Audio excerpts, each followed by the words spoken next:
I was with my two college friends, doing a weekend camping trip in the woods near us. I'll use different names for their privacy, so I'll call them Ryan and Jamie. Ryan and I aren't experienced in outdoor activities, so it was Jamie leading us through it all.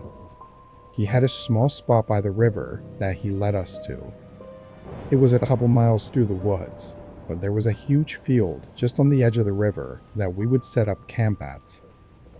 When we got there, nobody else was there. We set everything up right in the middle of the field, between the woods and the river, then brought out the beers and sat around a campfire. A little while after getting there, I happened to see some people out by the tree line. They looked like hunters, having dirty clothes and backpacks, like they were blending into the woods, but I didn't see any rifles. They were pretty far though, so maybe I just couldn't see them. I pointed them out to my friends, but Jamie had a puzzled look. He said hunting in these woods was illegal, and it wasn't even hunting season anyway. He seemed really concerned that they were out here. Ryan joked that he was taking it too seriously, and we went back to our random conversations. A few more hours later, we agreed to call it a night. The sun had been down for a while at this point, and the hike had really worn us out. We all went into our tents, but not being used to it, I found it really hard to fall asleep. Something about being out in the open in a tiny tent and laying on a thin blow-up mattress just had me feeling off. I must have laid there for a whole 2 hours, and at that point, I was just hoping I could at least get a few hours of sleep. But then something instantly made me wide awake. Footsteps coming toward our tents. At first I thought it had to be Ryan or Jamie, probably coming back from using the bathroom, but I swear I would have heard them unzipping their tent and walking out. Only a few seconds later though, I realized there were more than just one set of footsteps. There were 2 or 3, maybe even more, all walking in a line. I looked at the thin wall of my tent, thinking I should be able to see their lights coming toward us, but there weren't any lights at all. Surely whoever was out there had to have seen our tents set up in the middle of an open field, and nobody in their right mind would just walk past us like this. I didn't know what to do though. I just pretended to be asleep, quietly listening to them getting closer. The line of people came probably just a few feet from us, walking right past our tents. As soon as they were far enough away, I quietly unzipped my tent and looked out. Just when I did, Ryan unzipped his tent too. We both looked at each other with alarmed faces, then looked out at the group. They were barely visible, but definitely still walking away. I slipped out of my tent and opened Jamie's, waking him up.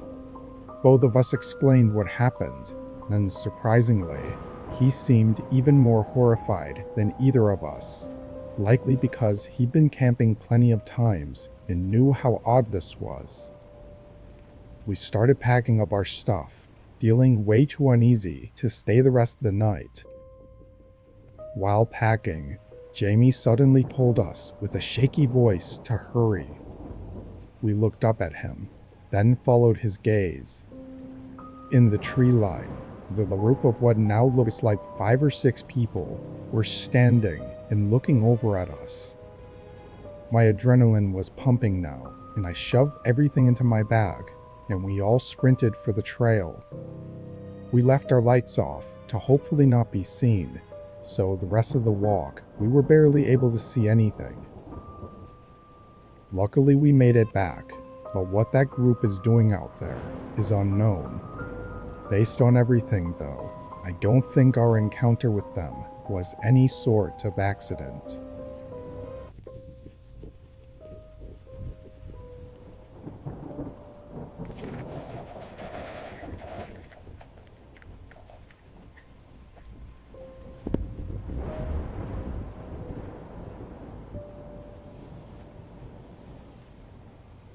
This was a long time ago, when I was 13.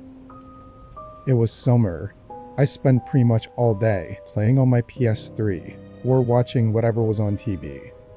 Sometimes I'd go outside or hang with some friends, but it was raining this day, so I was hunkered down inside. My dad always worked until 10, and my mom was a nurse, so her schedule was all over the place. Most of this day, I was playing on the PS3, but around 7ish, I went to the kitchen to make food. While I was in there, a knock came at the front door.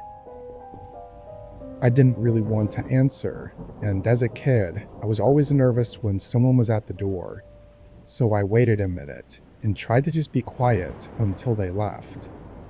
After they knocked several more times though, I snuck over to the door and looked out the peephole to see if maybe it was a neighbor or someone else I knew. I was really confused though, and kind of alarmed to see a police officer. He was standing on our porch, looking around and waiting for me to answer, and now I felt like I had to. I opened the door. It was still cold and rainy outside, and the officer was drenched. Being a kid, my eyes were immediately drawn toward the gun on his hip, and overall, I just felt scared, or like I was in trouble. He asked my name, then reassured me that everything was okay, and I didn't have anything to worry about. He then smiled, as if trying to keep me calm, but his teeth were noticeably rotting and yellow, which then got me to notice how overall unkempt he looked. Like, usually cops were well put together, so this was really off-putting. He definitely noticed my hesitation though, because he tried to speed up the conversation, saying he needed to search the home. I was terrified and confused, but I knew something was wrong, and that's when I noticed that there was no police car by my house.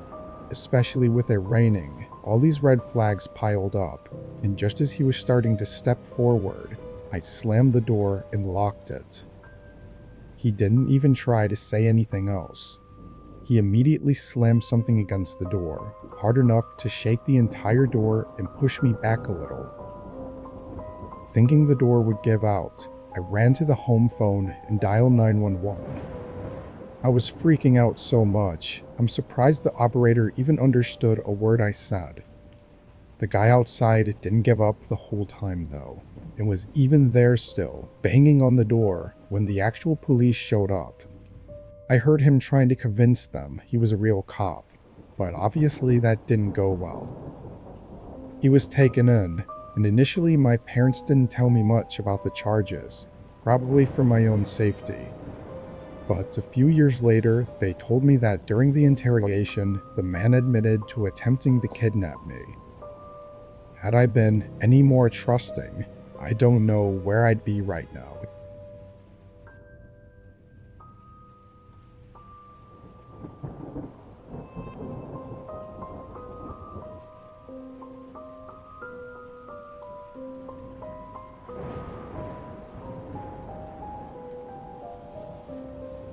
I work at a gas station. I'd been there for several years, and this night was one that I assumed would be like all the rest.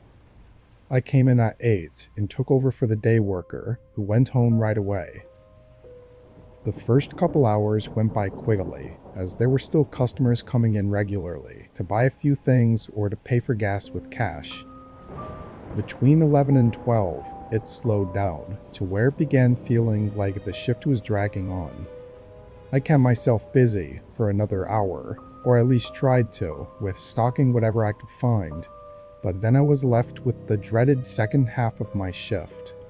It was always slow, boring, and just not enjoyable. Around 1 though, a car pulled in and parked in the spaces by the entrance door. A few other cars had come through recently, but just to get gas real quick.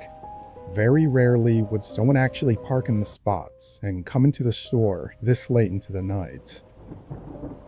I stood up straight and tried to rub the tired look off my face, expecting them to come in. A couple minutes went by though, and they didn't. I leaned over the counter and looked out the glass door, but couldn't really see anything. The reflections on the door were blocking any way for me to see inside their car. Maybe they were just taking a break from a long drive. I didn't bother caring too much about it. I sat back and pulled on my phone. I spaced out, reading through random articles and whatnot for probably 20 or so minutes.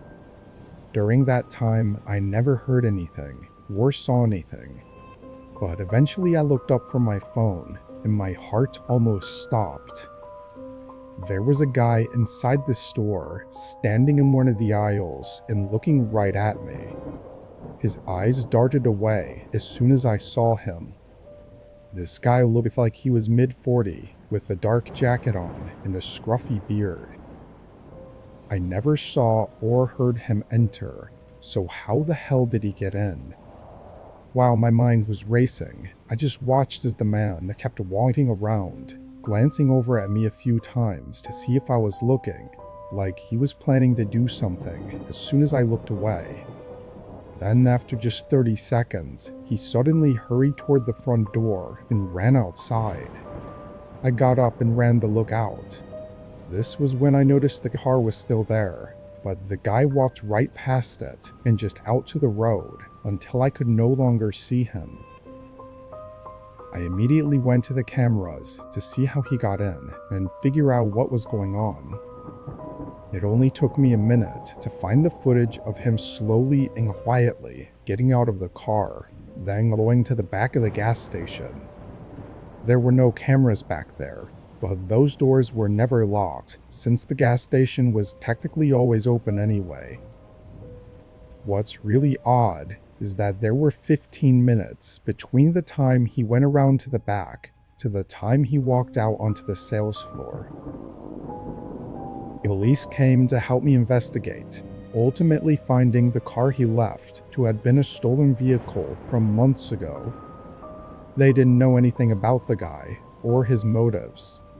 Sneaking around though, he clearly had something else intended for that night, and I think I was really lucky that for one reason or another, he decided not to go through with it.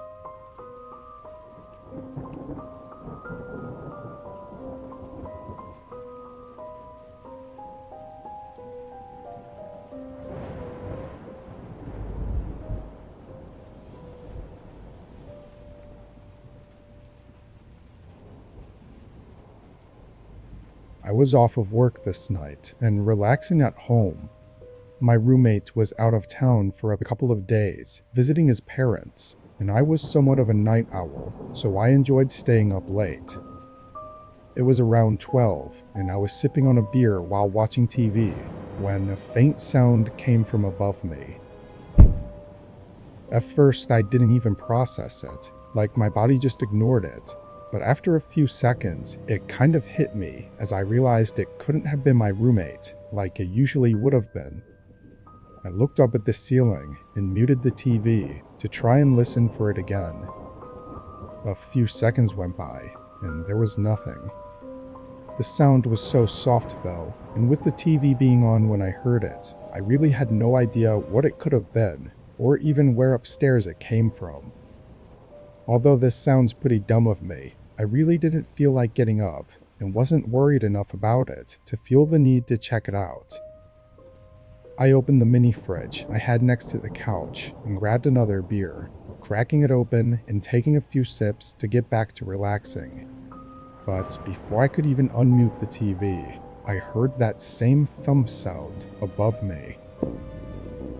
I looked back up at the ceiling, and after a moment, I could hear subtle footsteps slowly walking in the room right above me.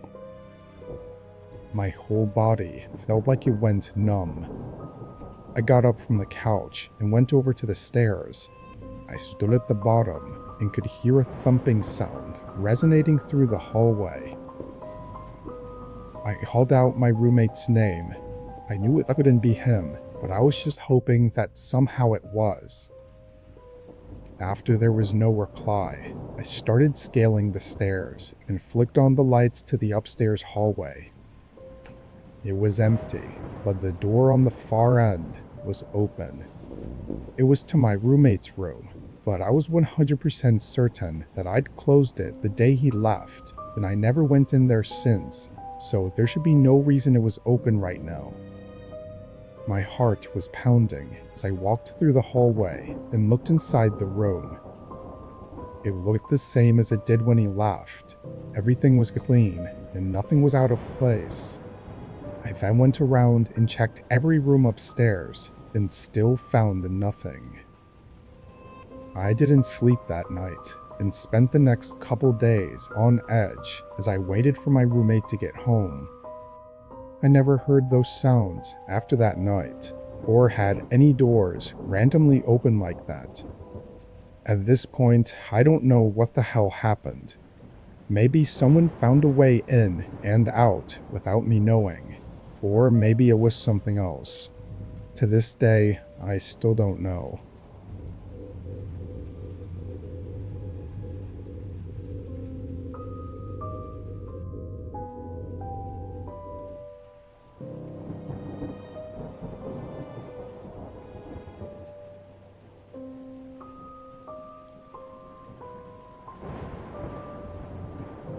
My name is Leo, and I work for a pizza shop in my small town. I don't do deliveries or anything, but I do mostly everything there is to do inside the shop. I make pizzas, organize the stations, clean, and get all the closing tasks done every night before I leave. My interactions with customers is usually pretty minimal since we have a few high school kids to take orders and everything, but they're only scheduled until 11 on weekdays. The shop closes at 12:30, so any orders or customers that come in after that, I have to take care of. This was a regular Monday shift. Everything went smoothly for the most part, and at 11 my coworker left, so it was just me to close up. It's usually really slow, so I started the cleanup process. About a half hour before closing, a call came in. Praying it wasn't for a last-minute order, I picked up the phone. I said my generic "thanks for calling, how can I help you" line, and right after I finished, there was a quiet pause. Then they hung up. I put the phone down and said a few choice words, thinking it was a prank call from a couple immature kids. I went back to the kitchen where I was cleaning, but not even 30 seconds later, I heard the bell ring by the door. The timing was annoying, but I put everything back down and walked back to the front. A guy was now standing at the counter. He had a heavy coat on and a black beanie over his shaggy hair. His eyes were what really put me off though. He had dark circles and bags like he hadn't slept in days, yet his eyes were wide open. How can I help you?" I said, standing a couple feet from the counter. "I'd like to place an order right now." The way he said it was odd, and it very obviously told me that something was wrong with him. I said okay, and asked what he wanted, but it almost seemed like he wasn't expecting me to say that. His eyes just continued to hold this disturbing stare at me as he struggled to respond. I looked away out of uncomfort, but my eyes fell on his hand that was partially out of his jacket pocket. He was holding a knife, like a typical kitchen knife. I think he was trying to hide it, but I could see the handle in his hand, and part of the blade was sticking out of his pocket. I felt my stomach drop and blood rush from my face, almost like I was gonna faint. I looked back up, and his eyes were still staring at me, but his face was stiff and emotionless.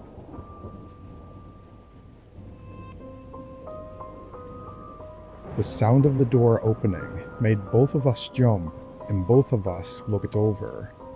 It was some other random customer walking into the shop, and they immediately seemed to realize something was wrong. They stopped in place, stumbling over a few words, before the guy by the register suddenly walked past him and out the door. I used the phone to call 911 and tried to explain to the other customer what had happened. We also watched out the window as the guy got into his car and sped out of the parking lot. That was the last we saw of him though. What I think happened was he parked outside the shop and watched in the window as he called us.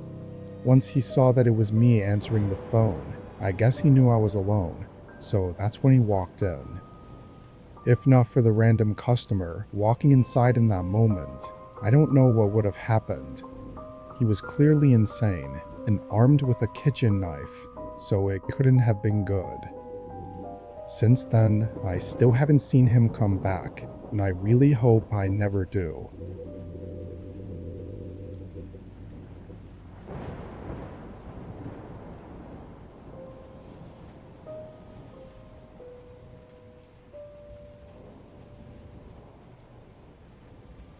I was 17 and living in my parents' basement. It wasn't a trashy basement or anything. It was probably similar to what would be considered an in-law suite.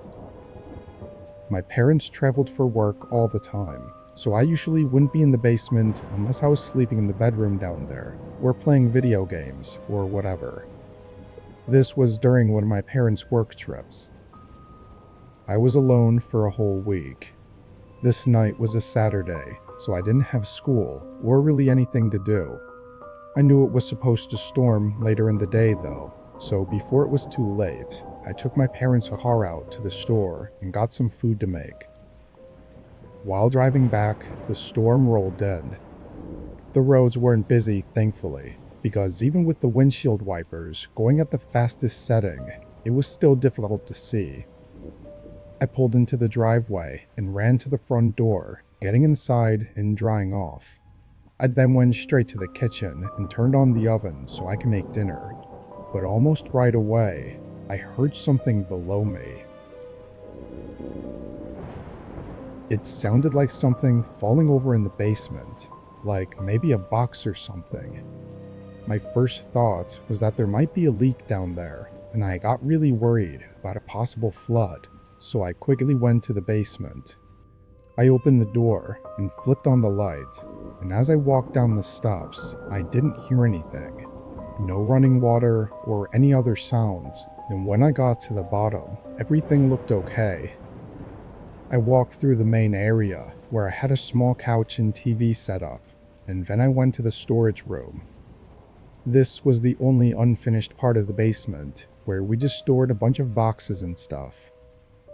I opened the door and looked in. At first, it all looked normal, and I was actually really confused at what I could have heard. All the boxes were stacked up still, and nothing was on the ground. But after a quick walkthrough, I noticed something really strange. One of the boxes sitting on top of the stack was open, and when I looked inside, everything was scattered all over the place. It was full of old trophies that my parents kept, and almost all of them were broken. It looked like the box had fallen and broken everything inside, and then someone quickly tossed everything back in. I felt a surge run through my body as I just stared at that box and realized what this meant. I looked up and started scanning the room. It felt like suddenly all I could think about was how loud the storm was outside, making me unable to listen for anything, which only got me more panicked.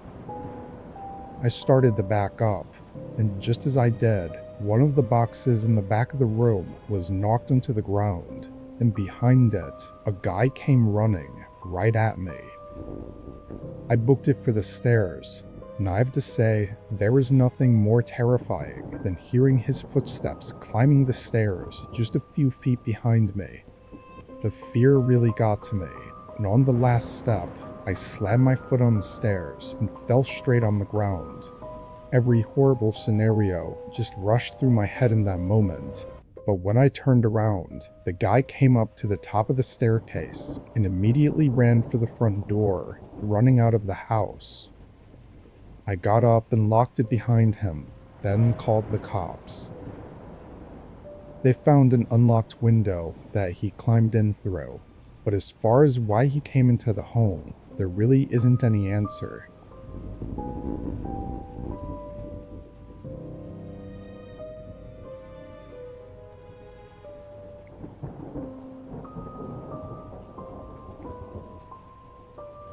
I was getting out of work late due to a recent security issue at our company that had everyone working overtime. I would usually take the train to and from work, but since I knew I'd be out past the train's running hours, I had to drive. It was nearly an hour to get home. As I was getting out of the city though, I saw that my gas was almost empty. I didn't remember it being this low before work, but I could have been too tired to have even noticed it. I knew there was a gas station by my house though, so I was just gonna fill it up there. But 10 minutes later, an alert came up on my dashboard that I was extremely low on fuel. It had gone down way more than it should have in such a short time, and within a minute, my car was stuttering and barely running. I pulled over, and just as I put it in park, the engine cut out. I tried to start it again, but it didn't budge. I was both worried and frustrated, like how the hell was this even happening? I took out my flashlight from the left compartment and got out. The issue took me less than 5 seconds to find. There was gas clearly leaking. I had no idea how this could even have happened, since everything was fine earlier. But before I could do much thinking, a truck pulled up behind me. Their headlights were off, and they parked unnervingly quickly, like there was no hesitation. I stood up and looked at their windshield, seeing a couple figures moving around in there. "I'm okay, guys. Don't need any help," I called out, but they didn't pay any attention. They kept moving around until one of the doors opened. A guy got out, while the other, or others, stayed in the truck.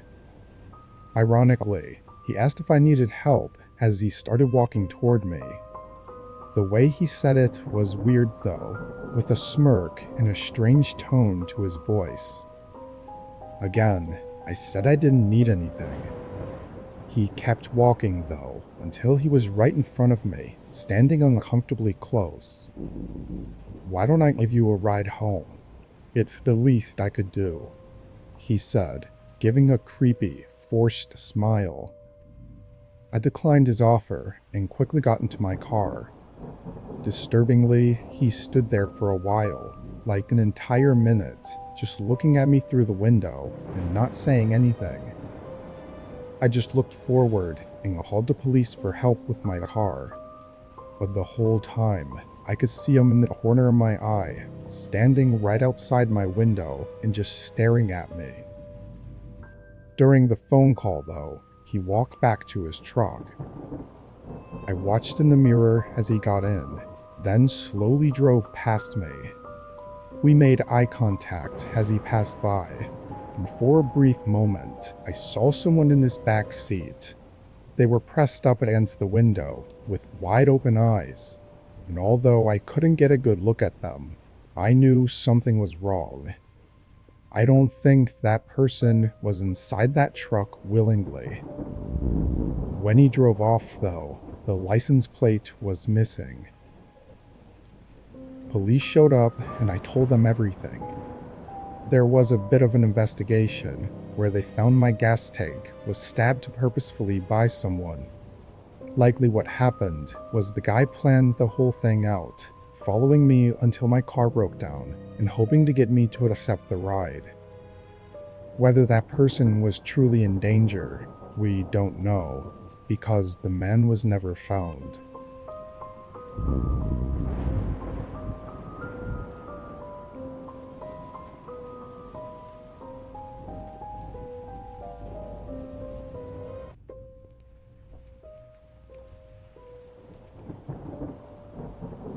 I was in Washington State, spending several days backpacking through the national parks. I was already about 20 miles out from the nearest road, and for the first 2 days, I hadn't run into a single person. It was the beginning of fall, so the weather was a bit colder than most people would be okay with, but I had all the necessary equipment. Anyway, in the morning, I got up and made a quick coffee over my pocket stove, then headed out to the next campsite. It was 6 miles out, which in the mountains is a pretty far hike. 4 hours into this walk, though, I suddenly heard footsteps ahead of me. I looked up and saw a man walking along the trail, following the opposite way as me. I wasn't really expecting to see anyone, but I smiled and nodded as he passed by. But I noticed something really strange. He had no backpack, no water bottle, literally nothing. He was just wearing a long-sleeve t-shirt and some old hiking pants. I even turned around to get another look at him because I was so confused. When I did, though, he happened to also glance back at me, so to keep things from being weird, I just turned back around and continued walking. After getting some distance, I kind of forgot about it. I think I came up with some idea that he had a campsite nearby and was just going for a walk, but I also knew that no established camps were anywhere near there. Whatever the case, I didn't find it worth thinking on too much. The next several hours were difficult, but eventually I made it to my campsite. It was empty, with just one small spot for my tent to go on. It wasn't as great as I was hoping, though. The view was supposed to be a lot better, but from the actual campsite, there wasn't really any view at all. It was kind of covered up by all the trees.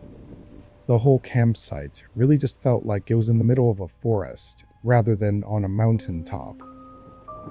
I was rightfully exhausted, though, and went straight away to setting up my tent, and then relaxing while watching the sunset. As I sat there, I randomly heard a shuffling sound behind me.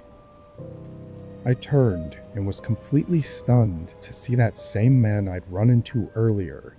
He still had no backpack or anything, but even more confusing was why he was at this campsite. He was walking in the complete opposite direction when I last saw him, and for him to get here now, he must have turned around pretty soon after running into me. As he walked up to the campsite, he didn't look at me, like he was purposefully pretending that I wasn't there or that he couldn't see me.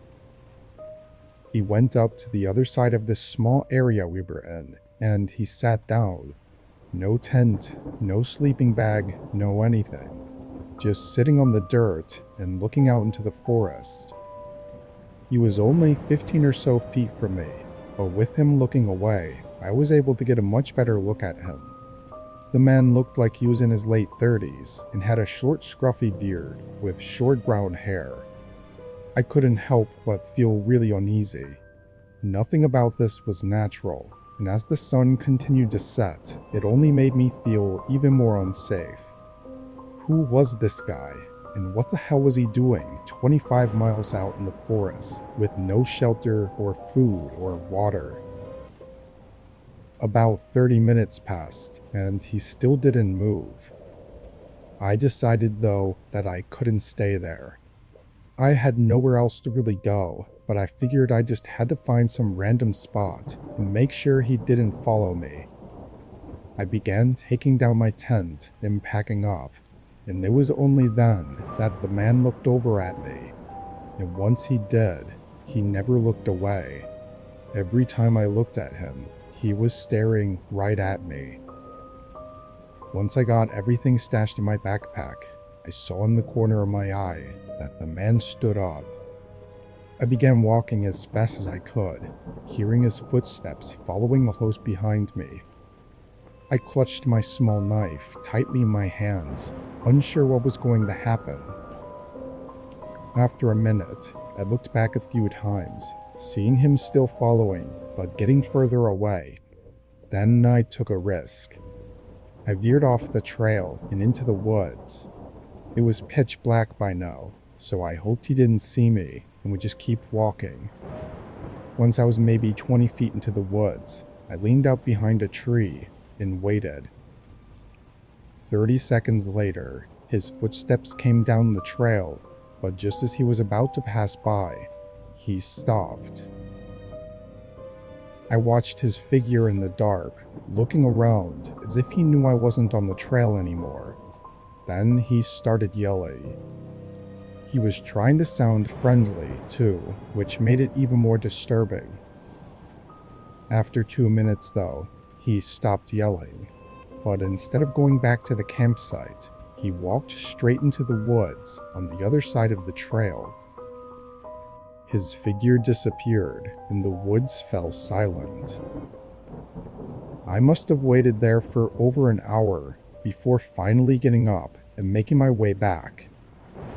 I forced my body to push through and skip the next campsite, just to be safe. When I was back in town, I put in a report with the local police office. They never followed up with me, though. I don't know if that man was living out there, or was trying to rob or kidnap people, or maybe even both, but I'm lucky to have gotten away when I did.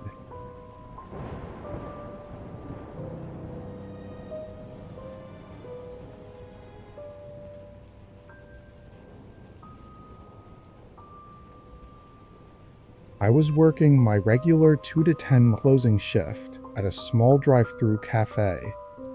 It's a really small place, with just 5 or so indoor seating tables, since most of our business is focused on the drive-through.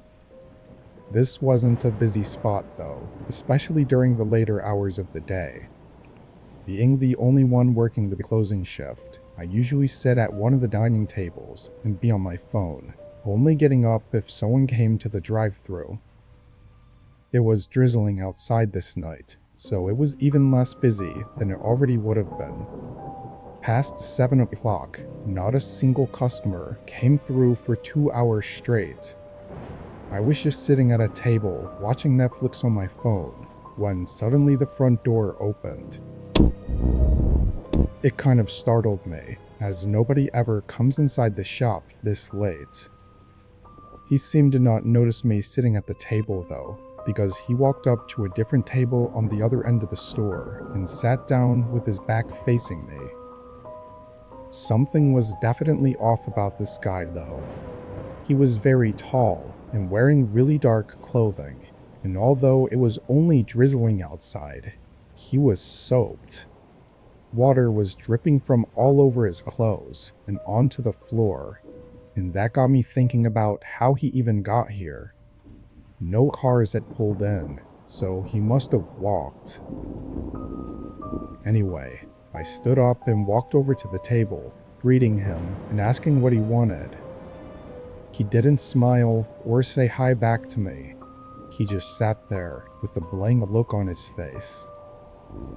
I waited a few seconds before repeating myself, but he cut me off. He asked who else was working tonight. I was confused, but also slightly nervous about that question, but I still answered for some reason. It's just me, but we close in an hour. He then asked for a small coffee, so I walked back to the kitchen and started making it. I grabbed a cup, then poured it in, then turned to go back to the table when I saw him standing in the doorway to the kitchen. "Do you need something else?" He didn't respond. Now facing directly at me, I could see that his eyes were bloodshot, but his face was still blank, like no emotion whatsoever. It made me really uneasy. "Put the drink down and come with me." He was demanding it, and he looked ready to force me if I didn't. This guy was way bigger than me, so I really had no choice. I moved slow, trying to think of any way out of this as I followed him. As we left the store though, he grabbed the back collar of my shirt and pushed me across the parking lot toward the road. On the other side of this empty road was a completely wooded area with no buildings or houses, as far as I knew, and that's exactly where he was leading me.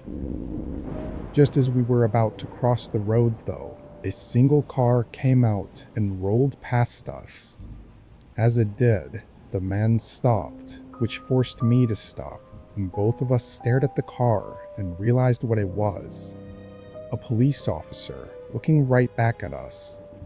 I started screaming, and the guy immediately let go and sprinted across the road and into the woods. The officer pulled right into the parking lot and made sure I was okay, then called for backup. What's crazy is he wasn't even on his shift. He was actually heading home for the night and just happened to see us at the perfect time to save me. If he had even been 30 seconds earlier or later, I would have been dragged into those woods, unseen, and probably never made it out. Anyway, the cameras picked up some decent footage of him, but as of yet, still nothing has been found.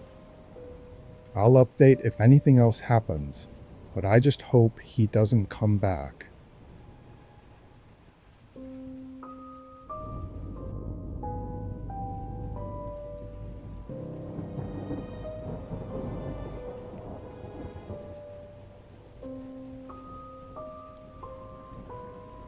This was just over 2 years ago. My name is Jake, and before this I had no camping experience whatsoever. I really wanted to get into it though, and the only way to get into it is to go out and do it.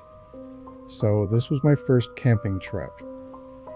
I chose a campground 2 hours away from my city. It was one that seemed like it wouldn't be too crowded, but also I wouldn't be completely alone, which I thought would be ideal for my first time.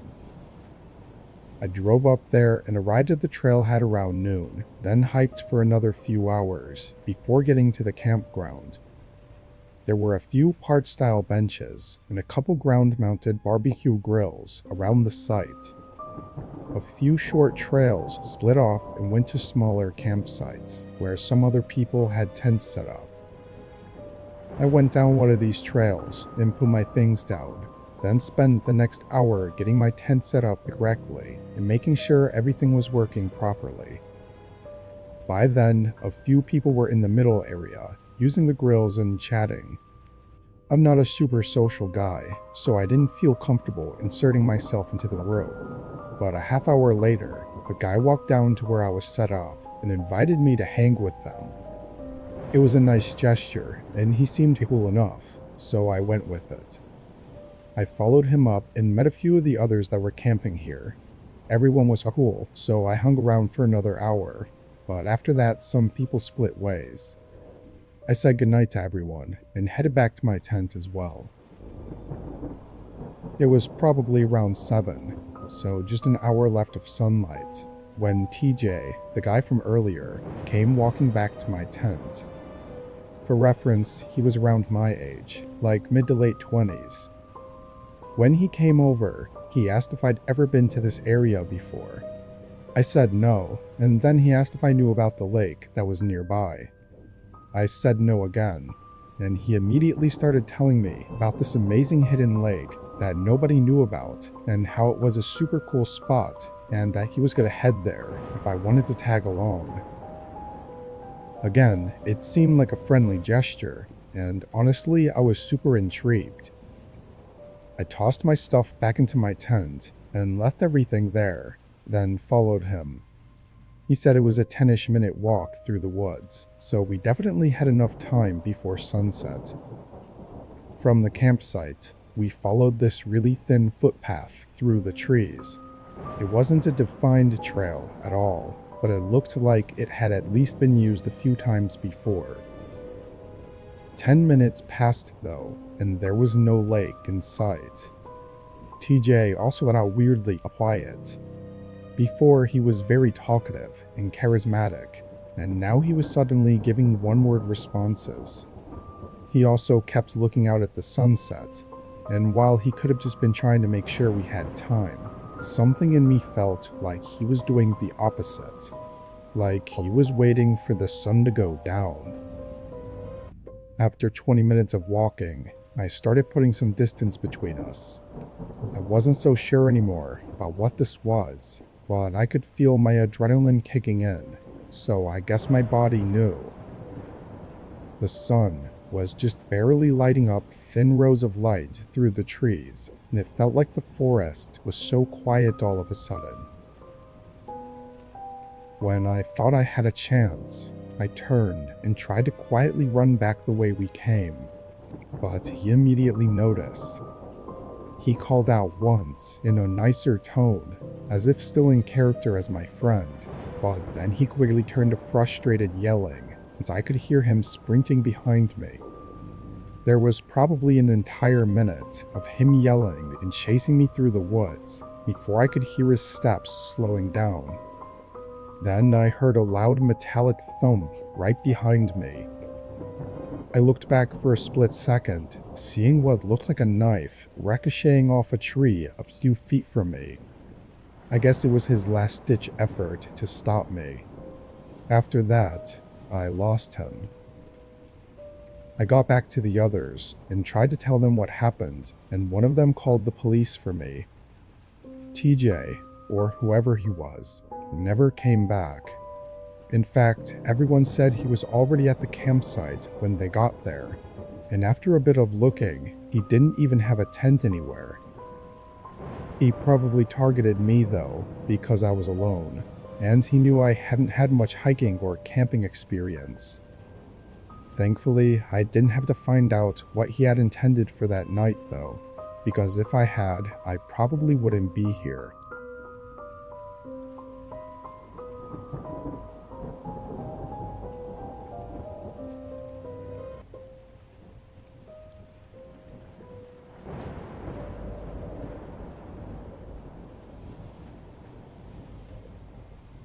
This was almost 2 years ago now. I was doing what I thought was going to be a regular vacation to where my parents live. I had rented an Airbnb for the first time, so I was really excited. The house was on a large plot of land and was very spacious and quiet. I lived in the city, so this was like luxury to me. I set everything in the room and pretty much left right away to see my family. I spent the whole afternoon with them before heading back to the Airbnb and making a quick snack, then hopping on the couch to watch a movie for the night. It was like 10 or 11, so pretty late, but in the middle of the movie, I heard someone walking outside the house. There was no mistaking that sound, and it just completely threw me off guard. I paused the movie and got up, quickly walking to the back of the house, looking out the back door. It was obviously dark out, but a guy was walking away from the house and toward the trees that were behind it. What's really creepy is that I never heard his footsteps approaching, like he must have already been standing by the house for a while before I heard him leave. Once he was out of sight, I opened the back door and stepped outside. The back patio was empty, but along the house, there were clear shoe prints in the grass. I followed them, leading up to one of the windows, and when I looked through it, there was a direct line of sight to the couch I was sitting on. I got chills just thinking about that man staring into the house at me without me knowing.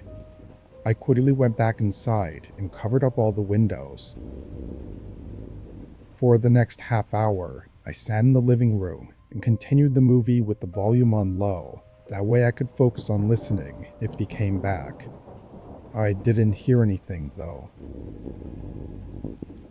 Once the movie was finished, I knew I had to get to bed, so I went back up to the window to do one last look to make sure everything was okay. I moved the curtains and saw nothing, but heard footsteps sprinting away from right outside the window. I hesitated before looking out and seeing that same guy running into the tree line. I immediately got my phone and called the police. Of course, by then, he was too far for them to find him, or even really search. However, while we were looking around the house, I noticed that my suitcase in the bedroom was open. It had clearly been searched through, and a few things were even missing. This probably happened while I was with my family, and the guy could have even been still in the house when I came back, only to sneak out of a window before I saw him. Why he came back afterward is what really disturbs me though. If I hadn't caught him watching me, there's a chance I would have gone right to bed, with him waiting right outside the window.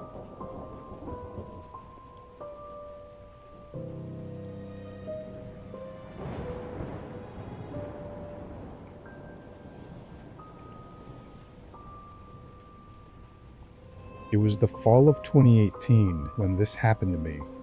I was 22, and at the time I was living temporarily on the East Coast, right outside of the Appalachian mountain range. I'll go ahead and admit that I've never been too much of an outdoorsy person and hadn't had any experience in camping or anything, nor was I really that interested in those sorts of activities. However, this was my last year living in probably the best place to do all those outdoor things. Plus, with it being mid-fall and the trees looking pretty and the weather being nice, I figured this was my chance to try it out. I didn't want to go for a huge camping adventure or anything, so I found a simple hiking trail instead that had some good views of the mountains. I prepped a small backpack with water, snacks, and a first aid kit. No cars were there, though it was just a small dirt parking area, so I guess it wasn't as popular as I thought. I parked and started walking. It was calm, and it definitely didn't feel like a path a lot of people would take. It didn't have any noticeable recent shoe prints in the dirt. It was just a fairly small path, with trees on either side. As I got further in, the entire path became more densely covered in trees, enough to block out a lot of the sun and make the whole trail shaded. It was actually really nice and cooling, but not hearing or seeing anyone else became more of an unsettling thought the further out I got. Not in a creepy way, but just that I was entirely alone. It wasn't something I was used to. About an hour, or maybe even 2 hours down the trail, I was caught off guard by seeing the man ahead of me. He was sitting on the side, looking like he was just taking a break under one of the trees. As I passed him, I gave a friendly nod and said hi, to which he looked up at me and said nothing. He didn't smile or nod. He just looked at me for a few seconds, and then I looked away. I wasn't sure what to make of it. Maybe he didn't hear me, or maybe I'd caught him off guard as well, but the strange look, without even a slight smile, was not giving me a good feeling. I walked a bit faster for the next part of the trail, hoping to put some distance between us. After an hour, I slowed down and made it to the end, which was an overlook of the mountains. The fall colors on the trees made the view way better than it probably would have been any other time of the year, and overall, I was glad to have made the hike. I stared off into the distance for a few minutes, enjoying a view that I almost never got to see, but when I turned around to leave, my heart almost left my body when I saw the man from earlier standing right at the end of the trail. He was maybe 10 feet from me, and I never heard him walking up. After the initial scare, I realized how creepy it was that he was just standing there and not coming up to look out the overlook like a normal person would be doing. But then he did something even more odd. His face shifted as he smiled and said hi, asking me how the view was. "Yeah, it's really nice. You should take a look too," I responded, trying to be polite but still really confused. The man stepped closer, then pointed to my right and said there was an even better view down that trail. I looked over my shoulder to where he was pointing. There was a path barely visible going through the dense trees. It was rugged and undefined, not something that looked to be used very often. The The man walked up to where the path started and stood at the entrance, telling me again about how great the view was and saying it was just a minute or two to walk there. I politely declined, but he continued to tell me about how great it was, to the point where it was obvious that he had to have other intentions than just wanting me to go there and see a nice view. I said I was okay and had to get home, then started to walk toward the main trail, but the man was quick to move his body in front of it. I stopped in place, now even more terrified and thinking of the possible intentions of this man who was just a few feet from me in the middle of an empty forest. The man looked at me with a blank expression. I took a few steps, walking around him and just hoping that nothing escalated, and for some miraculous reason, it didn't. The man watched me as I made my way around him and down the trail. Every time I looked back, he was still watching me, not even trying to be discreet. Thankfully, he didn't follow, and I made it back to my car. I don't know what that man was trying to do, but it was almost surely not anything good. What was down that path likely was just a dead end, somewhere for him to lead me before doing whatever horrible thing he had in mind. I don't know why he didn't stop me from leaving either. Maybe he was worried about doing something on the main trail. All I can say is that I'm lucky to have gotten out before something else happened.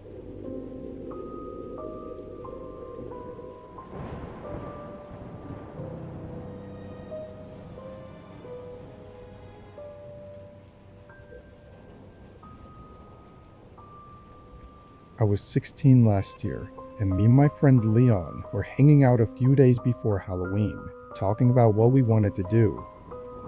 We felt too old to go trick-or-treating, but we also still wanted to do something and have some fun during the holiday. We thought up a few ideas, most being quickly discarded, but then I thought of something different. I reminded Leon of the abandoned farm that both of us had already known about and suggested we explore it. It would be creepy and thrilling, which was exactly what we wanted for Halloween. Also, compared to our other ideas, this one was the best by a long shot. Leon was excited about it too, but we both agreed that other people would probably have the same idea to go on October 31st. So instead, we chose to go on the night before. We didn't want to risk running into anyone crazy in an abandoned place like that. We just wanted to explore and maybe be a little bit spooked, then leave, which sounded harmless enough. On the 30th, Leon drove us out to the neighborhood it was by and parked on the road. Then we got out and walked through the neighborhood until we got to the street that turned into a gravel path. This was the driveway leading up to the farm. I'd only ever seen the place during the day, but it was pretty much just a large field of grass with a typical wooden barn and a single-story home. From the edge of the path, neither structure was visible. Our flashlights only lit up a few feet ahead as we started making our way down the gravel driveway.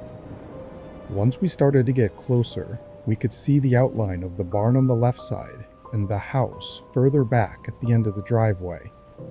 We were more interested in the house, figuring the barn was probably completely empty and not very exciting. We kept walking and got to a clearing of the tall grass. It was like a circle of dirt and short grass that went around the perimeter of the house. As we approached the front, we passed by some large farming equipment. I don't know what they were, just some sort of old tractor-looking things that had been left out for years. Even with our dim flashlights, we could see that they were engulfed in rust. When we got up to the porch, it looked like the door had been replaced by a solid wooden board. We walked around the whole outside of the house, and every window and door was sealed and covered. Disappointed, we went back to the front of the house and tried to think of something else. As we stood there, we saw the path going up to the barn. It wasn't an actual path, it was more of just a line of flattened grass. With nothing else to do, we started heading for the barn. Something felt different as we approached it, compared to when we approached the house. It was just an uneasy feeling that grew as we got closer. When we reached it, the large door was already wide open. I walked in first, and Leon followed behind, both shining our flashlights around as we entered. It only took a couple seconds for a horrid smell to hit us, though it was a barn, so it wasn't exactly surprising. But then we noticed something else. There were footprints all over the ground, but not what you'd expect from other kids exploring the place. They all went in a line, back and forth from a single point on the other side of the barn. I saw in Leon's eyes that he was just as freaked out as I was, but that was the goal of going there in the first place. We slowly walked in line with the footprints, leading to a wooden cellar hatch that was blended in with the floor. The only noticeable thing, other than the clear footsteps going up to it, was a shiny new padlock that held the hatch shut. Before we could really think about it, a sudden thud shook the whole barn.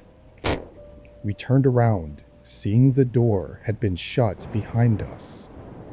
Leon sprinted over and shoved the door back open, and both of us looked around but didn't see anyone. Now terrified, we sprinted straight through the tall grass back to the gravel driveway, then booked it to the neighborhood where the car was. We definitely got the scare we were looking for, but maybe even too much so. Neither of us ever tried to figure out what really happened that night, but a couple months later, we saw that the whole house and barn had been blocked off. We tried to look up why, but there was no word publicly about it. What was going on there remains a mystery, but I think if we had stayed to find out, we may have never left.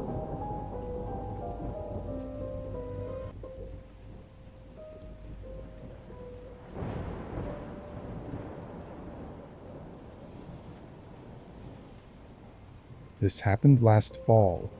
It was toward the end of the season, closer to winter, and where I live it gets pretty cold, and even snows sometimes in October.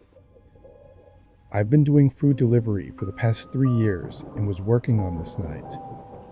It was around 10 p.m. and lightly snowing outside. It was one of the first snowfalls, so people must have been skittish to go out. I was one of few cars driving around, but a lot of orders were coming in. Pretty much as soon as I'd finish one, another one would pop up. After driving around everywhere until almost 1 a.m., I took up one last order. The snow was starting to pick up, and I was just getting a little tired. I drove through the McDonald's that they'd ordered from and picked up the food, then set in the directions to the house. It was close, about 10 minutes away, but I didn't consider the direction it was in before accepting the order. It was opposite from where I lived, and I was already about 25 minutes from home, so it was going to be a long drive home afterward. Annoyed at myself, I turned out of the parking lot and onto the road. The plow trucks still weren't out yet, probably because they weren't expecting this much downfall, but my SUV was usually good in the snow, so I wasn't that nervous.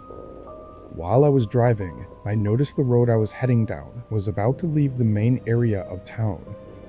I checked the map again, and it said it was this way, but it was just a very unusual route. I didn't even know any houses were down there, because the only reason people take the road is to get to the highway that leads out of state. I went down for a few minutes, seeing only streetlights and trees, until I came up to the turn. It was a single small street leading off the road. I slowed down, being more careful since the street was smaller and had trees lined up right beside it, so sliding off would make a really terrible night. As I made my way down, I saw a few long driveways leading to faint lights in the trees far out, before I reached the driveway I was to turn down. It looked like all the others. I slowly drove through the driveway until I made it to the house. It was medium-sized and older, completely covered in snow. Nothing looked too notable about it. Really, the only interesting thing was that it was out here in the middle of some forest. I parked out front and got the bag, then started walking up to the door. The snow was thicker than I would have liked, soaking my shoes and even the lower legs of my pants. When I got up to the porch, I knocked and started to set the bag down, but almost immediately the door swung open. I looked up, seeing a large man in a winter jacket.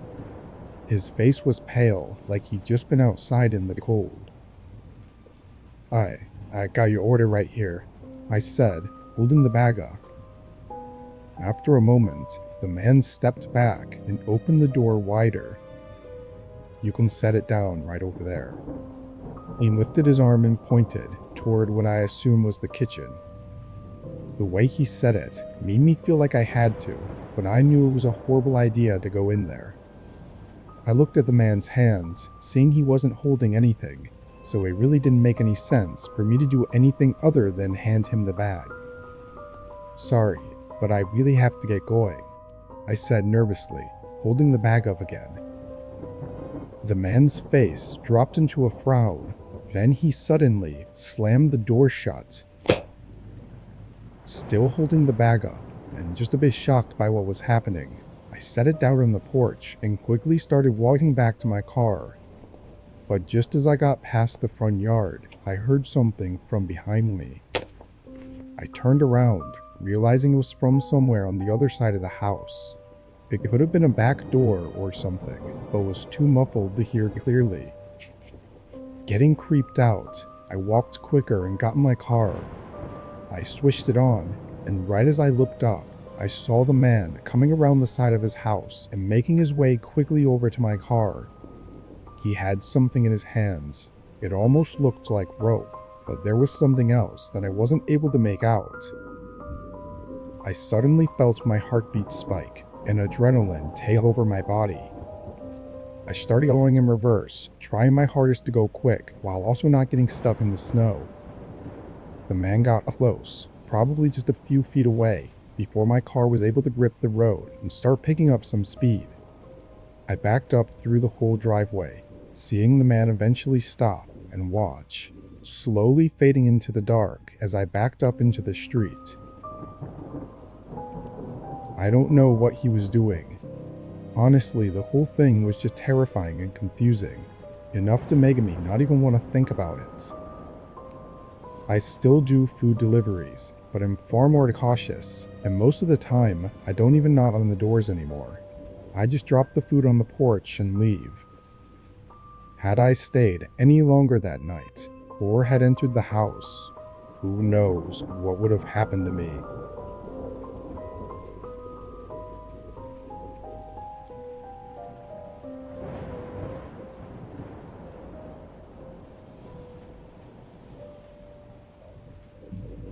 This happened several years ago, in early October.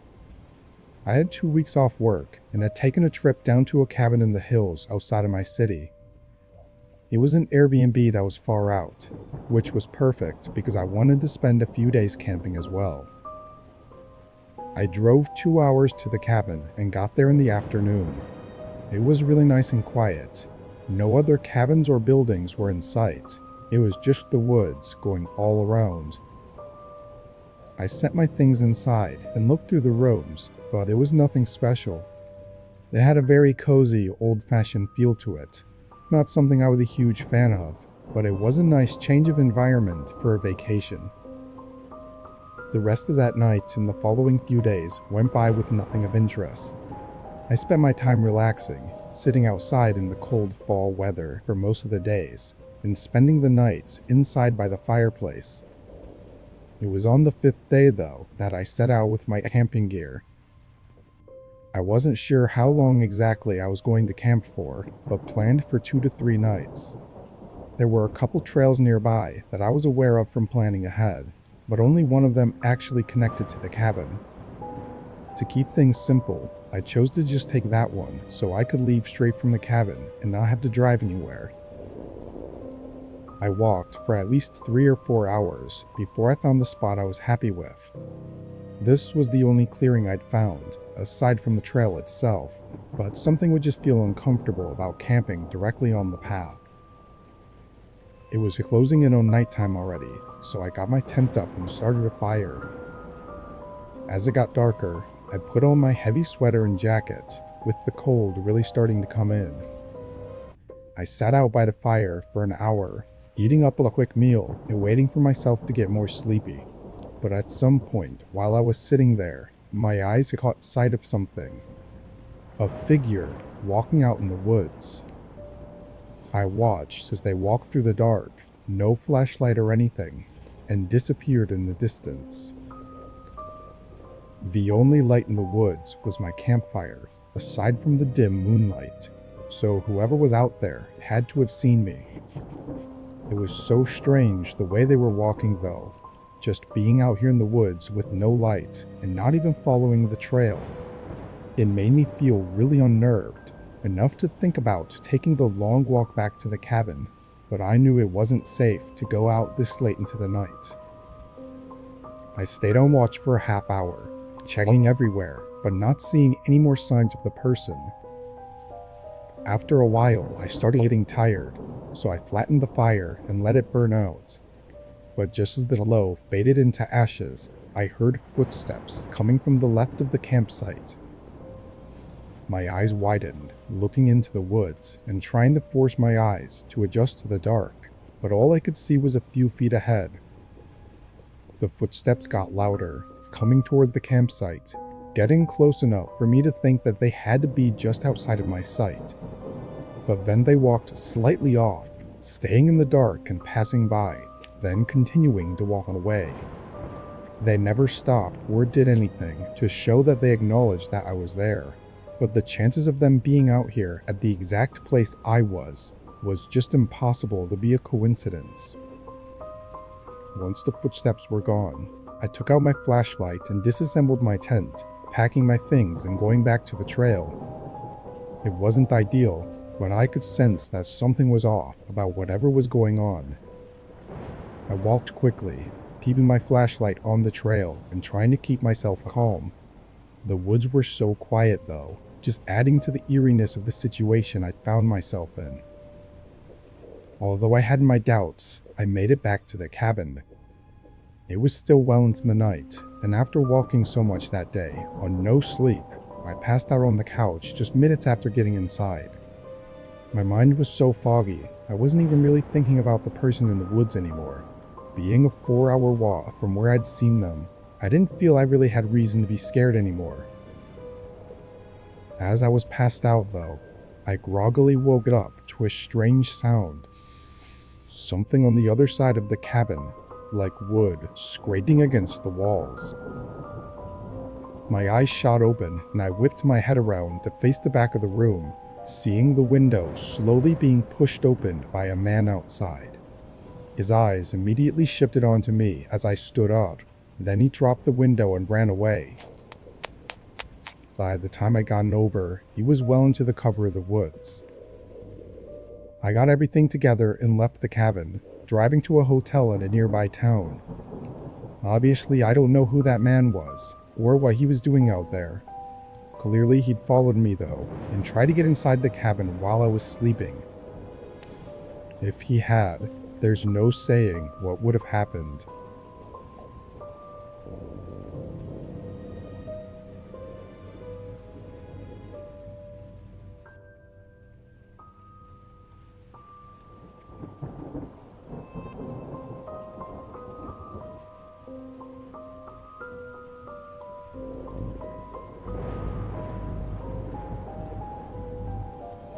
It was a couple days before Halloween.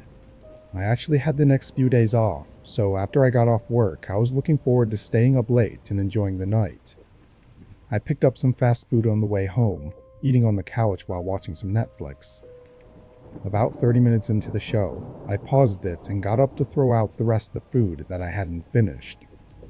I walked into the kitchen and tossed it, but when I turned around, I saw someone standing in my backyard. They were just looking at my house, not really doing anything else. For context, my backyard was small but fenced in, so there was no way he just stumbled through while taking a shortcut or something. I flipped on the back porch light and slid the door open. "Hey, what are you doing?" I yelled at them. With the porch light now on, I could see their face. They were young, probably in their 20s, but had really tired and, for lack of a better word, creepy eyes.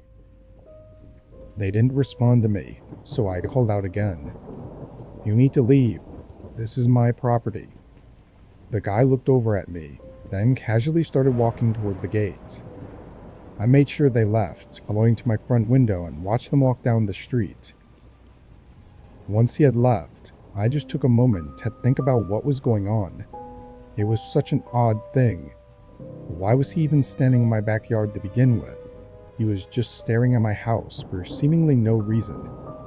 I even went as far as to go out into my backyard and stand in the same place he was, looking up at my house to see what he could have been looking at, but there really wasn't anything. I went back inside and tried to forget it. I didn't really know what else to do. I poured myself a drink and sat back down, playing the show. I'd finished the episode and just started the next one, so maybe 20 minutes had gone by before I heard a few subtle footsteps running in my backyard, followed by a thud against my house. I stood up and ran to the kitchen, seeing that same guy, now against my back door. He was pushing his body against it and aggressively trying to pull it open. I grabbed the handle just in case he somehow got through the lock, but seeing the rage in his eyes close up was horrifying. I backed away and got my phone, calling the police as I stood in the kitchen and watched this guy continue trying to get in. But then he just stopped. He stared at me through the glass door, breathing heavily and still having that crazed look in his eyes. Then he walked back to the gate, but this time he didn't walk away. He stayed somewhere on the side of the house, like he was hiding.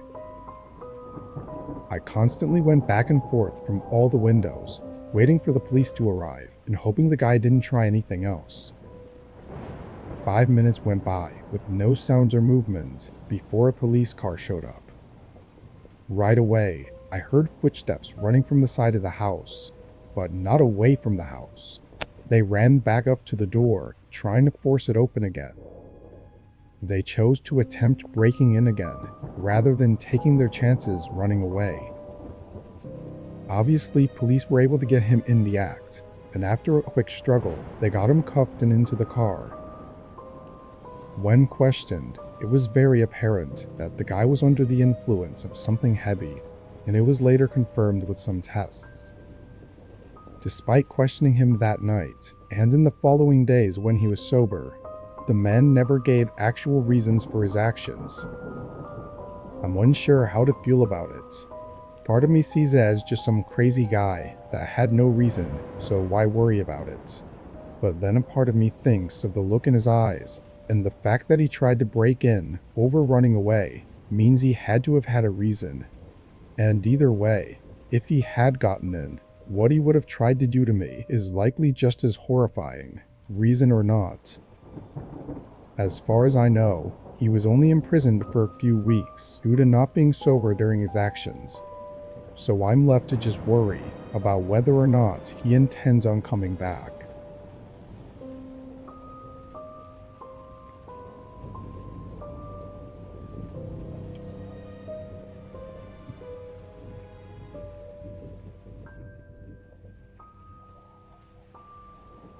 Two years ago, I lived with my younger brother on the East Coast. For the most part though, we didn't really go out much.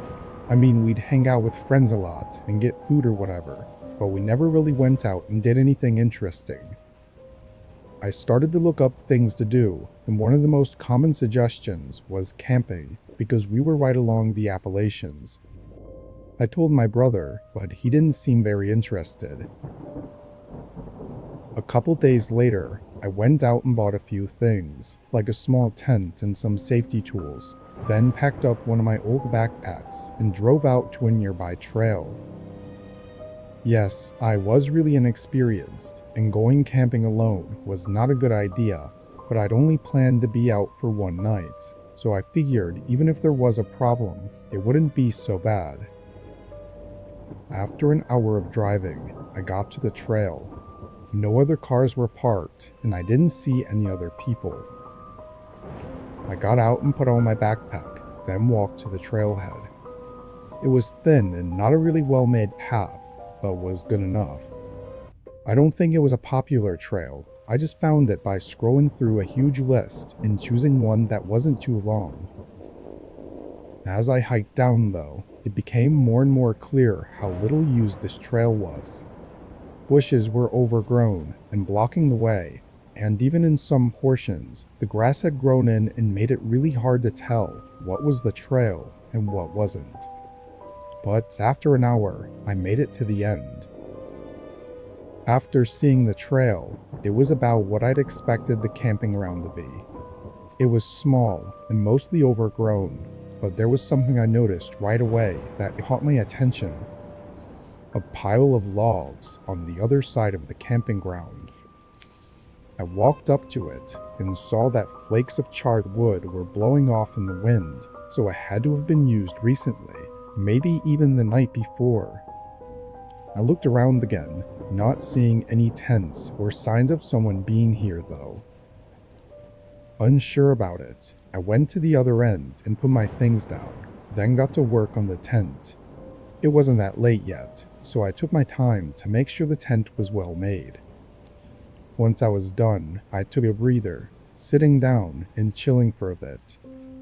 There was about an hour left of sunlight, and I spent it eating and sitting inside the tent on my sleeping bag. After a while, I could tell the sun was setting, but soon after, a sound came from somewhere nearby. A crackling sound, like from a campfire.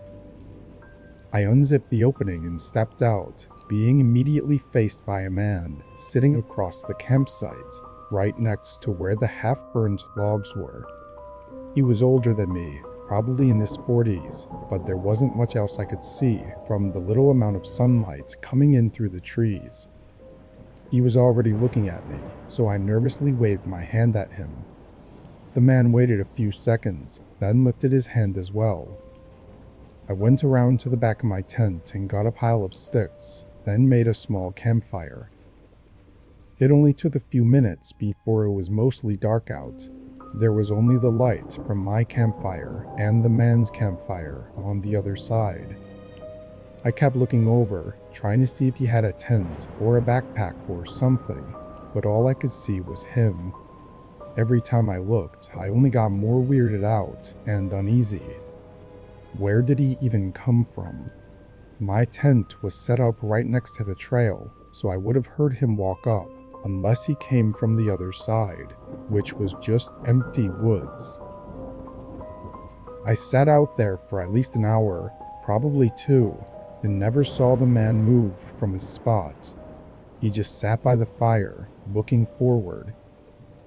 Eventually, I went inside my tent, figuring I had to be overthinking all of this, and the man was probably just another camper.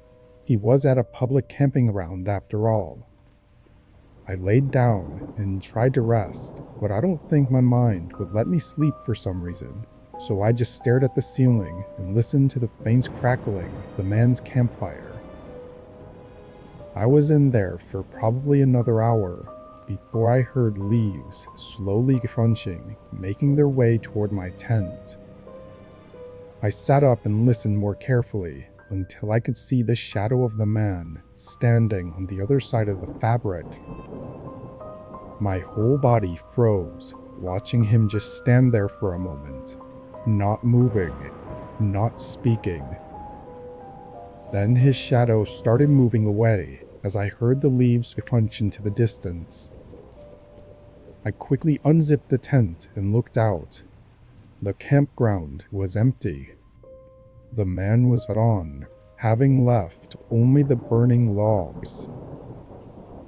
I started to pack up, shoving the tent into its holder and even breaking some of the rods just to move faster.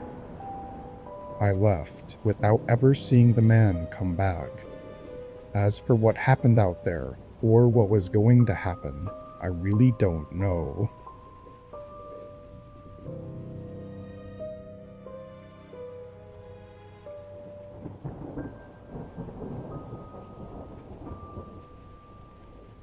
not more than a week or two ago, I hiked out on a long trail in the dense woods behind my town. I lived in a really close-knit town with just under 1,000 people, so we were pretty far out from any big populated cities. The woods on the outskirts were very flat, no mountains or hills, but had a few ponds and some small rivers running through the middle. I was heading to one of these rivers. I'd been there before a few times, though I'd never had the chance to camp there until this day. As I could recall from the previous times, I knew it was about a 3-hour walk, almost perfectly north. As I walked between the trees, it was very quiet, aside from birds and other animals rustling the leaves around me. There were no people or hikers, and I didn't plan to see anyone because this was not even a trail, it was just open woods. But as I was just 45 minutes out from the river, I ran into someone. We were both walking toward each other, and it seemed like neither of us had noticed the other until we were just a few feet away, separated by only a couple trees. I know I had a confused and almost nervous look, finding it really unusual to run into someone off trail in the middle of these woods, but the man had the same look. I was about to break the silence and say hello, but after a second, his face shifted into a slight nervous smile and he turned to walk off to the side. I followed his lead and kept on walking as well, but I looked back once I got a little further away and saw the man was no longer walking, but almost running away. Not saying a word when running into each other gave me a somewhat unsettled feeling, but seeing him run off like that only made it even stranger. It was like the man did not want to be seen, or he didn't care about the almost impossible chance that we had run into each other. Whatever the case, I kept minding my own business and made my way to the river. This was no campsite or anything, so I just plopped my bag and tent down on the flattest area I could find. Then I got a fire going, since the sun was just about to set. I tossed in a bunch of random sticks and twigs that were around, and made sure it would burn for a couple hours at least. I was hoping to stay up and wait until the stars came out so I could do some stargazing. Away from town, I can often get a good view of the Milky Way, which is a sight I never want to miss out on. Hours passed while I was sitting and waiting, until a distinct sound came through the quiet woods behind me. Footsteps, slow and careful ones.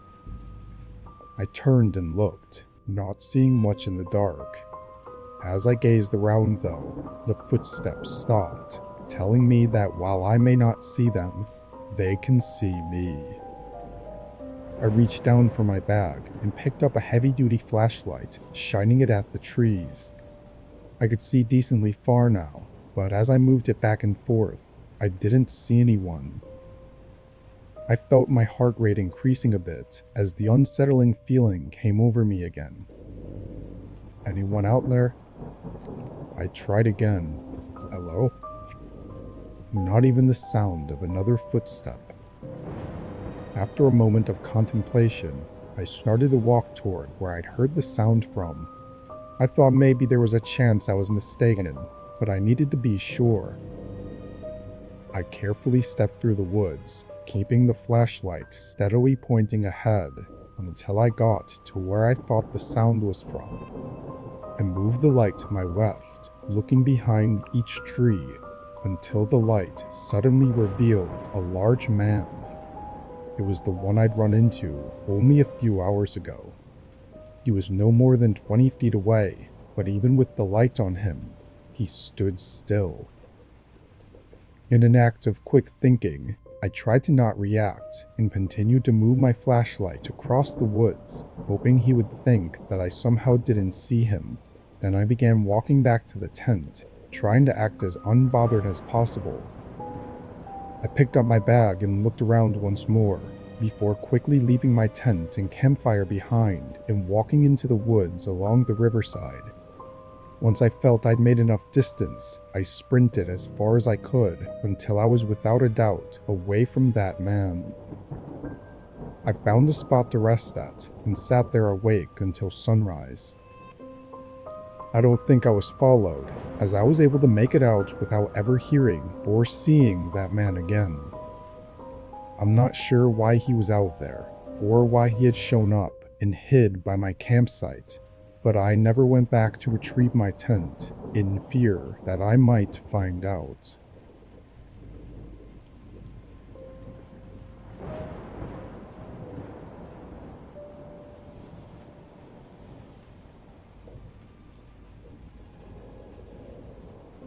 I was delivering a truckload to a company on the far west coast, coming from the east coast.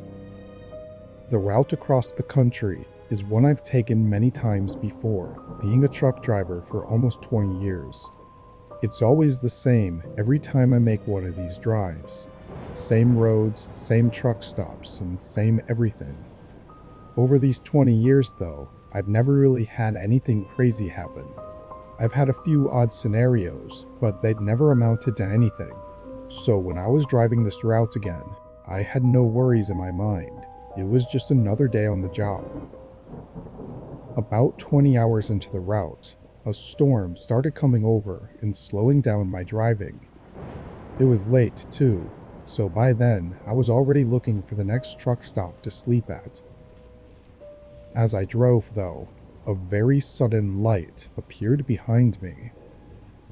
The road I was on was flat and straight, so I would have seen them coming in my mirror, but it was all of a sudden that they were right behind me.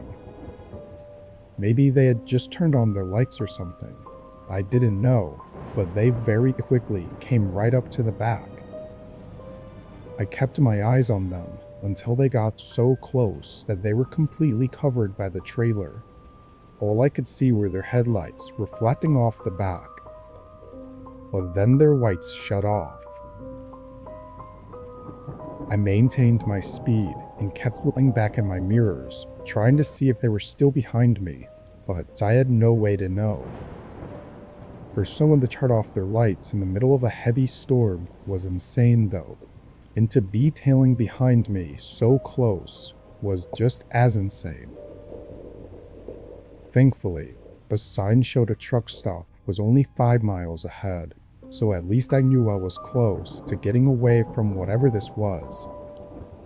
I didn't want to jump to conclusions based on just some weird behavior, but as a trucker, it's hard not to think about the possibility of it being an attempted robbery, especially when alone on the road at night. For the rest of the 5 miles, I saw no signs of them behind me. I was still on edge because I couldn't really see anything anyway, but I started feeling less worried as I was coming in on the truck stop. I pulled in, trying to check my mirrors to see if they followed, but with the rain and lack of lighting, it was really too hard to tell. The truck stop was mostly empty though, aside from a few trucks at the gas pumps. I pulled off to the side and parked in the middle of the lot. After waiting a minute and getting some of my stuff organized, I opened the truck door and leaned my head out, looking along the side of the trailer. I was drenched from the rain in just a matter of seconds, but from what I could tell, there was no car behind me. I closed the door and finally felt a bit of relief, grabbing my pillow and blanket from the passenger side. I locked the doors, turned off the truck, and tried to get some shut-eye. The rain pounding on the metal roof made it easy to fall asleep, blocking out any possible sounds coming from other trucks pulling in and out. When I woke up though, I felt I had only been asleep for a few minutes. I looked around, seeing it was still dark out and the storm was the same, if not worse. But before I could check my mirrors, a loud thump shook the truck. My eyes opened wider. I reached for the door handle and opened it, looking out at the back of the trailer. Through the rain, I could barely see the outline of a car with its headlights off, and 2 men moving around in front of it. Terrified, I hesitated to step out and confront them, And as I sat there in that moment of hesitation, the door suddenly slammed against my body, shoving me back further into the driver's seat. Another man stood outside, yelling at me to stay where I was, then slamming the door again.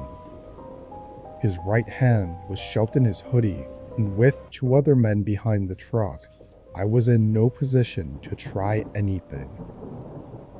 I could feel the truck shake as I just sat in place, with the guy outside my door watching my every move.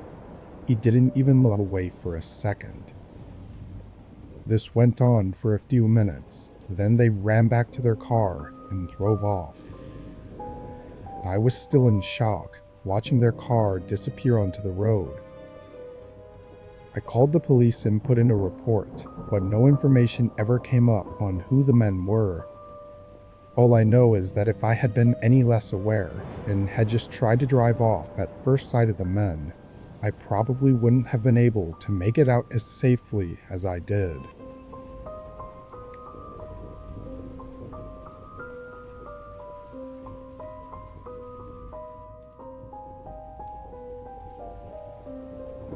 It was a typical Friday after my college classes were out, and I was spending the night doing DoorDash. This was my regular routine, dashing on the weekends to help me pay for all my living expenses while on campus. The night started well, getting a lot of orders done and making a good amount, and then it hit a stalemate after the big dinner rush. Very few orders were showing up, and the ones that did, they were very low paying, basically waste of time orders. But then after an hour of aimlessly driving around, an order came through that wasn't too bad. It was 8 miles away, but the payment was well worth it. It was nothing absurd, but enough to make it not a ripoff like a lot of the other ones were. I accepted the order and ran into the restaurant to grab the bag, then hopped in my car and started driving. The map said it would take 30 minutes, which I think was the longest of any orders I'd done up until this point. Most of the houses were right around campus, because any further than 15 to 20 minutes out, it becomes pretty much just bare fields of grass. As I got to that 20-minute mark, it became just that. Very few houses, mostly sitting far out in fields of crops, and nothing else. The rest of the 10-minute drive was on this empty road going along these farms. Then I made it to the house. There was a dirt driveway connecting to the road, leading through a large field, and in the far back was a small house. Driving through the field felt very eerie. Even though I'm not one to get nervous without reason, this felt different. As I got further out from the road, the only sound was the low rumbling of my car on the dirt. I parked out front and got the bag ready, then left the car on as I stepped out. The night was quiet, and the house was dark, having only the porch light on to illuminate the outside. I walked through the unkempt grass and up to the porch, knocking on the door. As I waited, I looked back at my car, sitting in the dark, with the field of pitch black behind it. A moment went by, then I knocked again, but there was no response, not even the sound of anyone inside. It didn't take long for me to realize the strangeness of this situation, seeing no lights on in the windows and noticing how decayed the house looked up close. The only thing that made me think it couldn't be abandoned was that I had an order for this address, and the porch light was on. I looked at the light, thinking, why would that be the only light? But by some odd chance, I happened to recognize the top portion of the casing having a cheap solar battery. It was just an automatic light that charges during the day and turns on in the evening, meaning nobody had to be here to turn it on.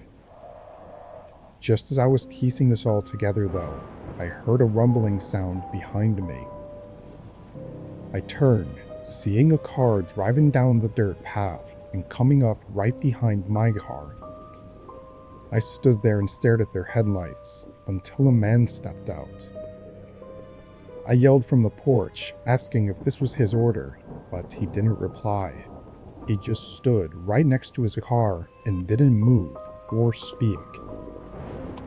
I felt my adrenaline spike as I began realizing how horrible the situation likely was. The silence of the night only reminded me that there was nobody here to help. I was stuck in the middle of a field between an empty house and a stranger. In a split-second instinctual reaction, I dropped the bag and sprinted off the porch, running behind the house and straight into the field of grass. I looked back, seeing the man coming up behind me. Frantically, I continued running, and the further out I got, the thicker in color the grass became, until it was covering all views of direction. By then, I knew the guy had no chance in following me. I slowed down, catching my breath as I carefully moved through the crocs and tried to be quiet in case the man was still trying to find me. Eventually, I made it to someone else's yard, and from there I got to a road where I had enough signal to call for help. Police picked me up and went to check on my car, but of course, the man was gone by then. I was surprised though, because my car hadn't been looted, and the bag of food was still on the porch of the abandoned house. But that could only mean that the man had other intentions, likely far worse than just robbing me.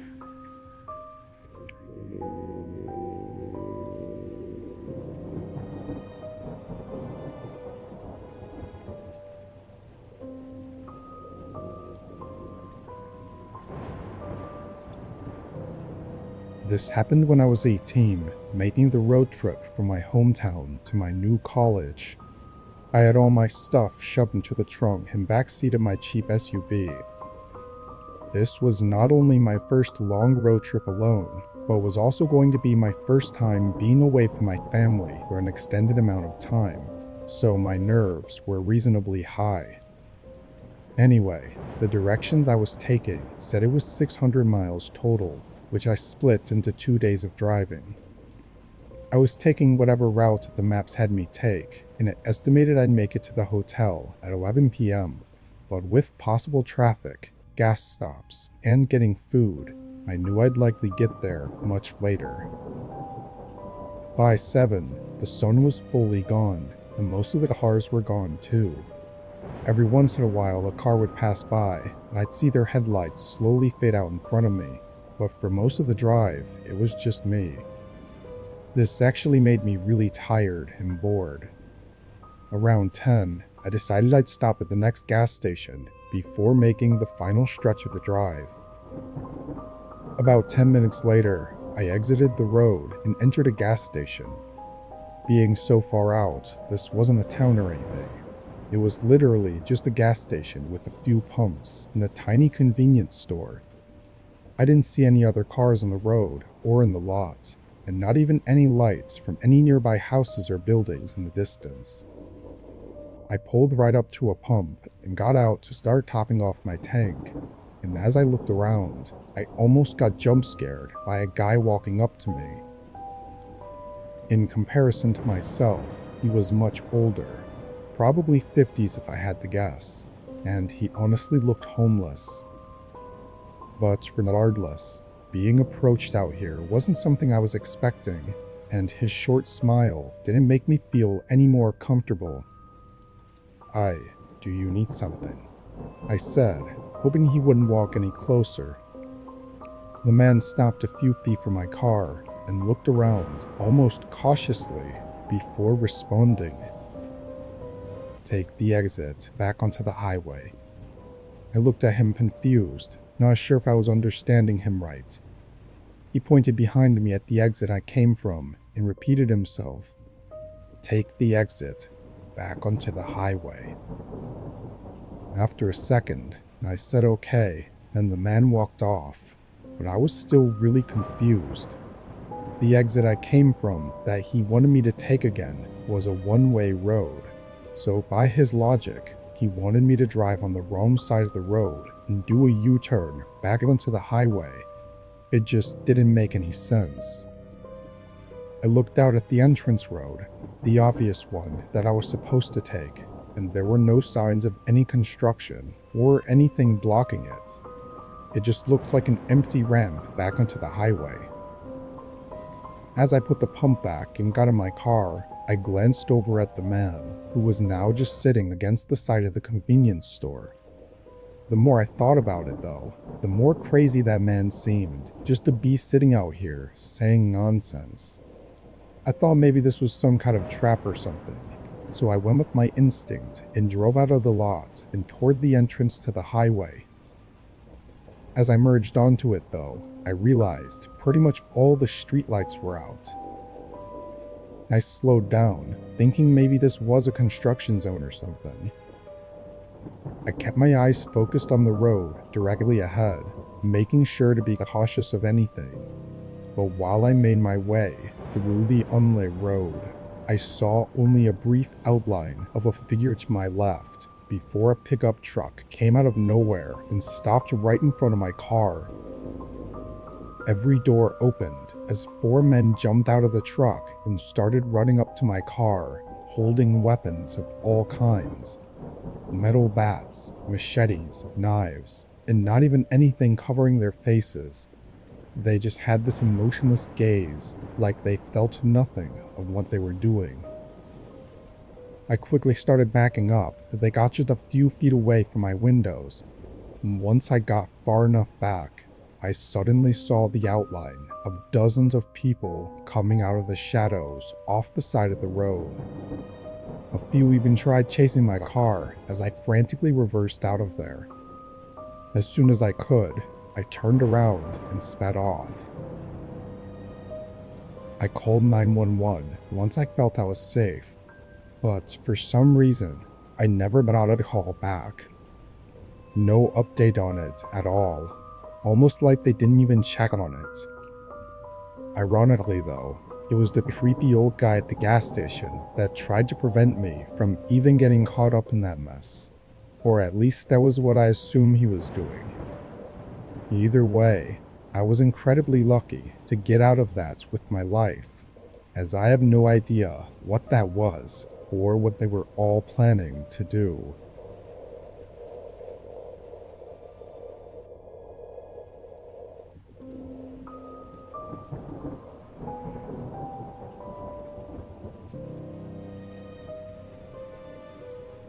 This was only a few months ago. I was spending the weekend cozying up inside, as it was the end of winter, and these were the last few days of cold before it was supposed to start heating up. This night, it was rainy and cold, so I had nothing better to do than watch some movies and relax. But it was sometime not too long after dinner that there was a knock at the door. I got up and walked over, but looking out the peephole, I didn't recognize the man. He was wearing some brown jacket and a beanie, and he was holding a snow shovel. Seeing as there wasn't any snow on the ground, I didn't understand what he was here for. I cracked the door just an inch and asked what he wanted. It took all but 5 seconds of listening to him to know he was up to no good. He stumbled over his words and was trying to tell me a whole story about how he was just a friendly guy looking for any jobs to do in my yard. Something felt off about it and unnatural, so I said no thanks and started shutting the door, but the guy quickly put his hand on it. For a second, he just stared at me, keeping the door open, before he let go. I shut and locked it, and after processing what happened, I looked back out the window. He walked down to the sidewalk and disappeared in the rainy fog. I watched for another minute to make sure he'd actually left for good, then I went back to my movie.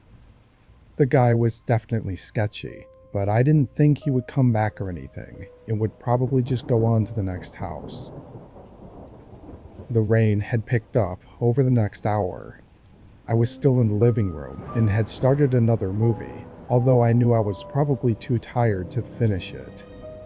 My eyes were drifting in and out, but randomly, there was a thump above me that shook me awake. It was just one thump, It was kind of hard to tell how loud it actually was with the rain outside, but what was odd about it was that it was definitely from above me. I got up and walked upstairs, looking for anything fallen over, or even a leak in the ceiling that might have made the house settle a bit. However, I found nothing. It could have been one of the gutters clicking out of place from the heavy rain, or really anything else, so I ignored it.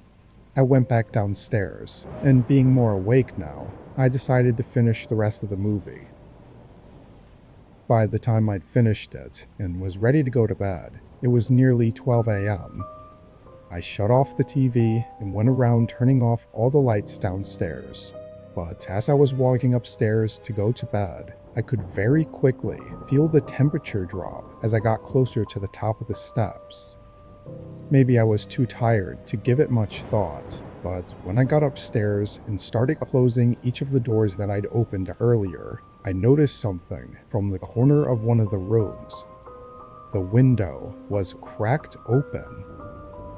I must have stared at it for a whole 10 seconds, thinking how impossible that was, and just being extremely confused. I walked over and looked at it closer. It was one of the windows that had a small roof overhang under it, and before I closed it, I barely could see an imprint on the windowsill of what looked like a shoe. I could feel the blood rush from my face as I turned around and just listened for a moment. The low creaking of the house, combined with the rain speckling the roof, only made me more unnerved, knowing someone was in my house right now. I began slowly walking as quietly as I could back into the hallway. All the other doors were still open, making me feel like someone's eyes could be watching me right now through one of the doorways. I was able to make it downstairs though. From there, I got my phone and hid in the garage, calling 911. It took 5 minutes for the first officer to arrive. I heard nothing but the rain during that time.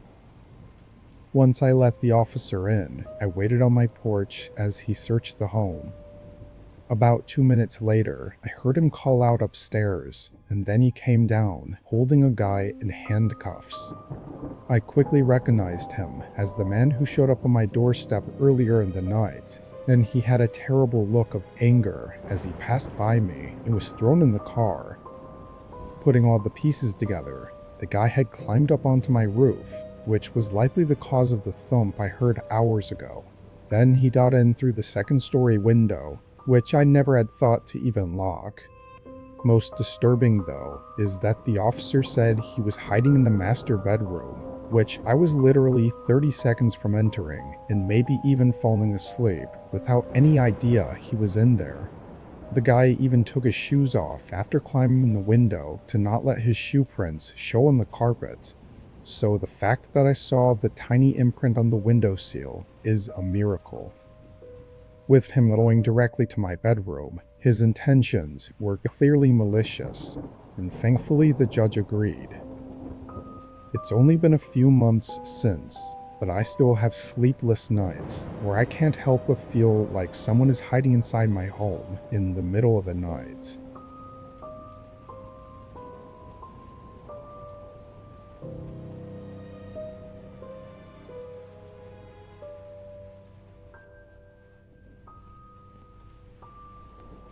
A couple years ago, I applied for a temporary job at a local gas station.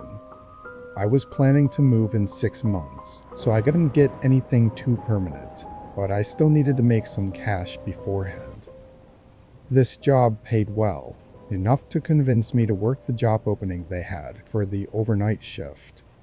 I would just stay by the register and occasionally do regular maintenance work. This was during my 4th month working there.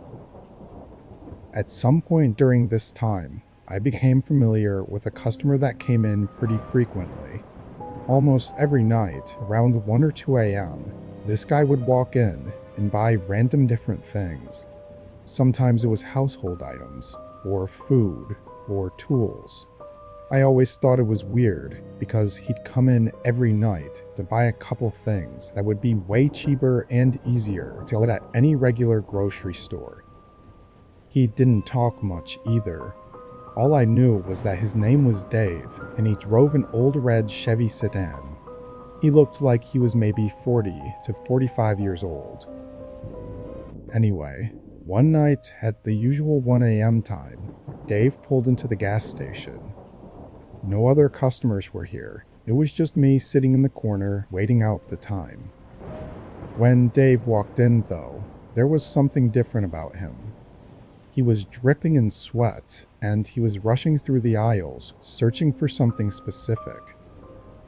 When he finally found what he was looking for, he hurried up to the counter and tossed it down for me to ring up. It was a master lock, like one for locking up a bicycle. I really didn't feel like it was appropriate for me to question him, but with the guy sweating and being in a rush, I just felt a little off about this. "It's good to see you again, Dave. You just get a new bike?" I asked in a friendly manner, hoping it would come off as just casual conversation. He didn't even look at me. Instead, he fumbled around for his wallet and started yanking out cash in a hurry. I left it at that and just rang him up, then watched him rush into his car and pull away. Something was definitely weird. But hey, maybe he just got a new bicycle and had been riding it around for a couple hours and needed to get back to wherever he parked it so he could lock it up before it was stolen. Maybe that's a stretch, but it was the best I could come up with. The rest of the night passed by, and so did several more days. I didn't see him for almost a whole week, which was odd considering he usually came in every night. It wasn't until my Wednesday shift that I saw him again. It was drizzling outside, so the first several hours went by really slow. I was leaning back in my chair and looking out the window at the rain coming down when his red car pulled into the parking lot. As soon as he parked, he got out and rushed inside. I greeted him as he entered, but he ignored me. He hurried through the aisles and was talking under his breath. I couldn't hear what he was saying, but he sounded frustrated, and I got really uncomfortable, like my gut was telling me something was wrong. Then I heard a thud. My eyes shifted to the window, looking at the direction it came from, and the only thing there was Dave's car. It was a loud thud, too, like someone kicking the inside of the door. After a second, I looked back at Dave. He wasn't rushing anymore. He was standing in the aisle, staring directly at me, as if I'd just discovered something that I shouldn't have. There was another thud, but my eyes were fixed on Dave as I could feel panic rushing through my body. Then he quickly looked away and hurried out the door. I was still stunned, but managed to get my phone out and snap a picture of his license plate as he drove away. I called the police immediately. That night felt extremely long as I waited for any updates from them, and it wasn't until I got home around 6 a.m. that I received a call from the police. They found the guy from the license plate I gave them, and they found the woman that he had kidnapped. Apparently, he had just moved into a new small cabin on the edge of town less than a week ago, and he had no registered prior address, so they had no way to know what he'd been up to before this incident. Luckily, they saved this woman before she was harmed, though. Also, it turned out Dave wasn't his real name, which isn't surprising, but at least he's locked up for good now.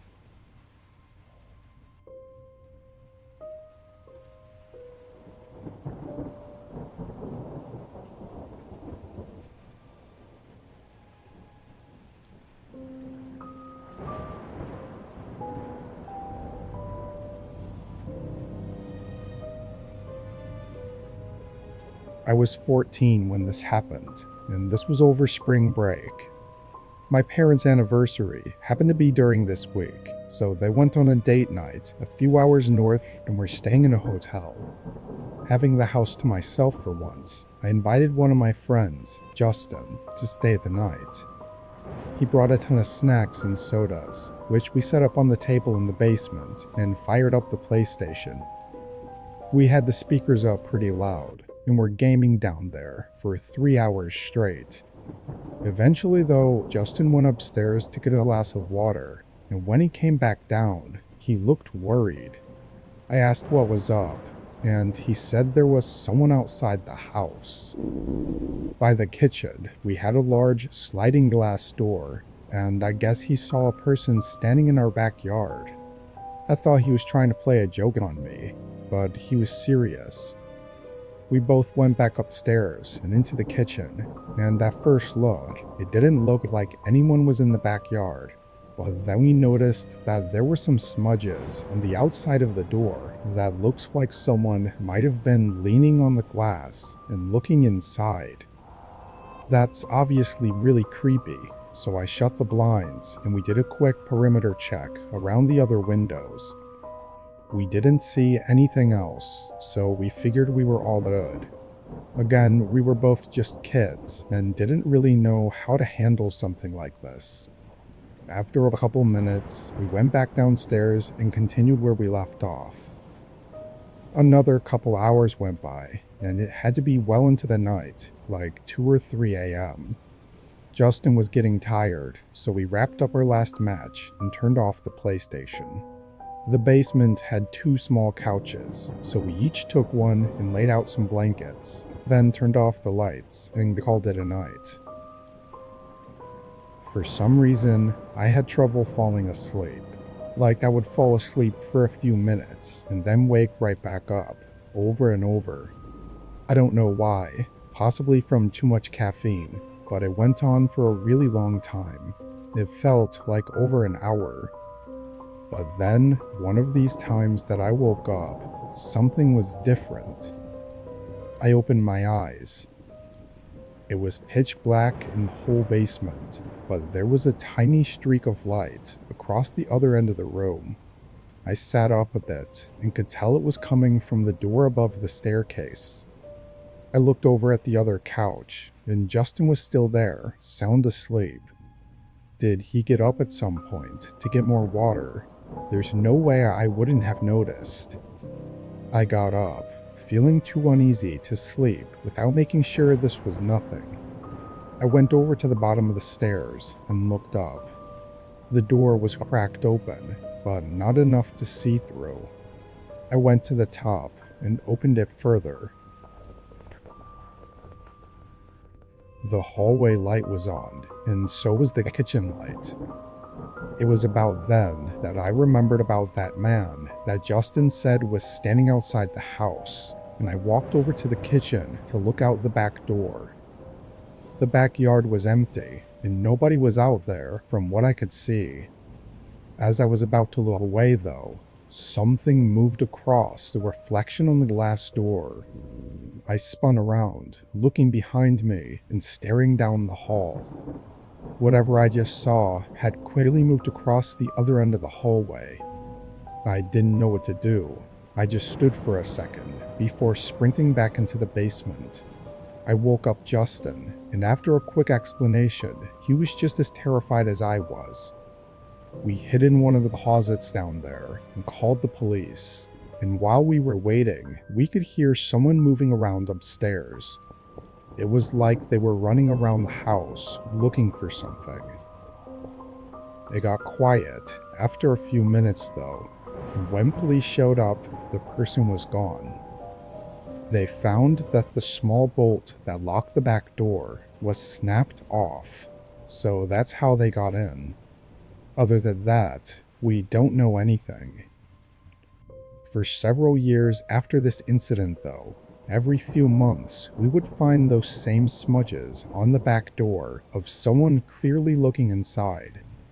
It wasn't until we finally got a security camera that they left us alone, at least as far as we can tell. It's been over a year since we've seen any signs of them. What they wanted is still unknown.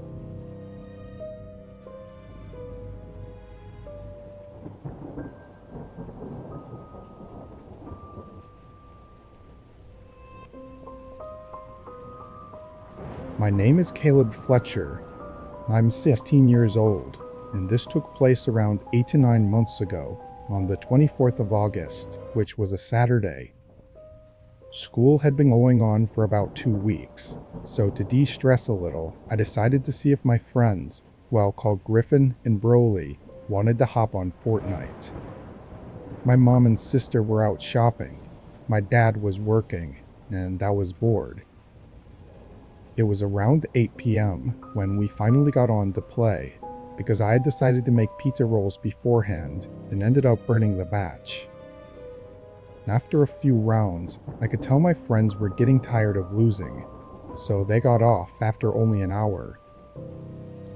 I planned on just lying down with my phone and going to bed. That was until I heard my 2 dogs barking outside. It's not unusual for them to bark, given how people typically walk on the side of the road, but I still looked anyway, just to make sure.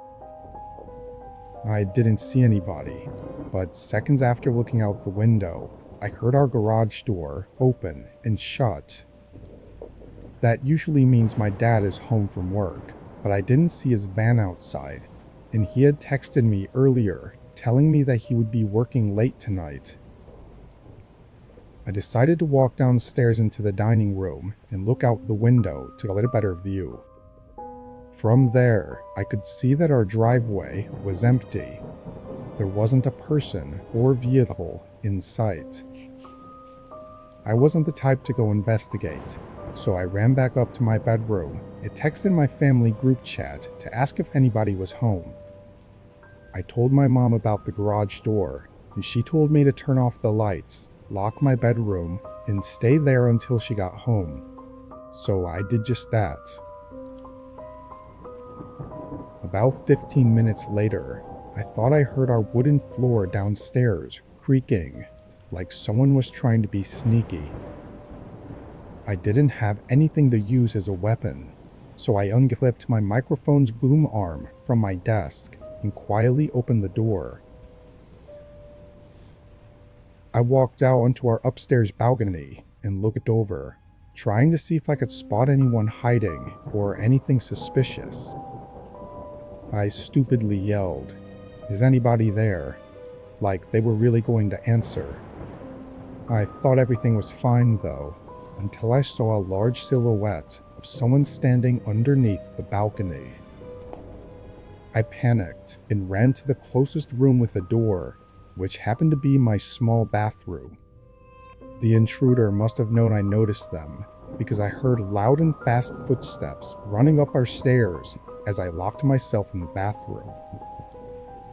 I had stupidly left my phone in the bedroom, which was the room right next to me. After I built up enough courage, I'd bolted into my bedroom, locking the door as soon as I got in.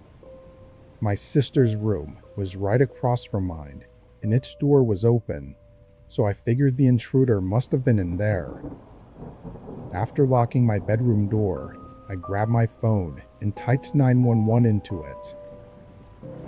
Just before I called, I noticed that the storage room in my wall was open just a tad. I saw a dark brown eye peeking through the crevice, staring into my soul.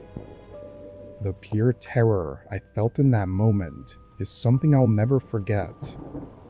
I'd booked it down the stairs and out my front door, running up the hill to my neighbor's house.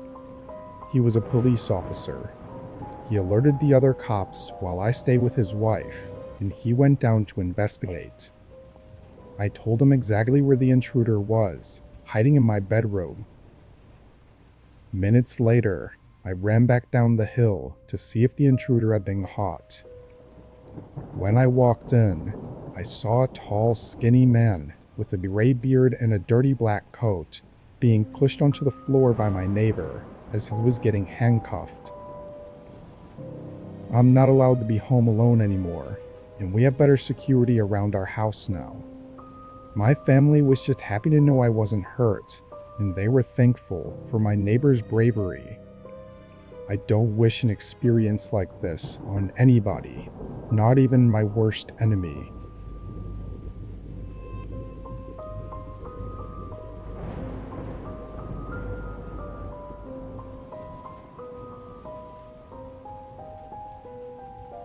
I'm a manager at a mid-sized grocery store.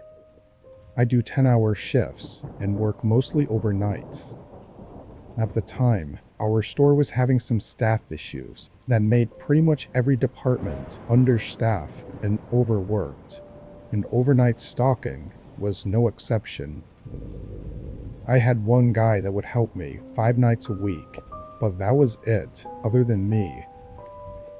This was on his day off, so it was only me working. I got in at 10 and was alone by 10:15.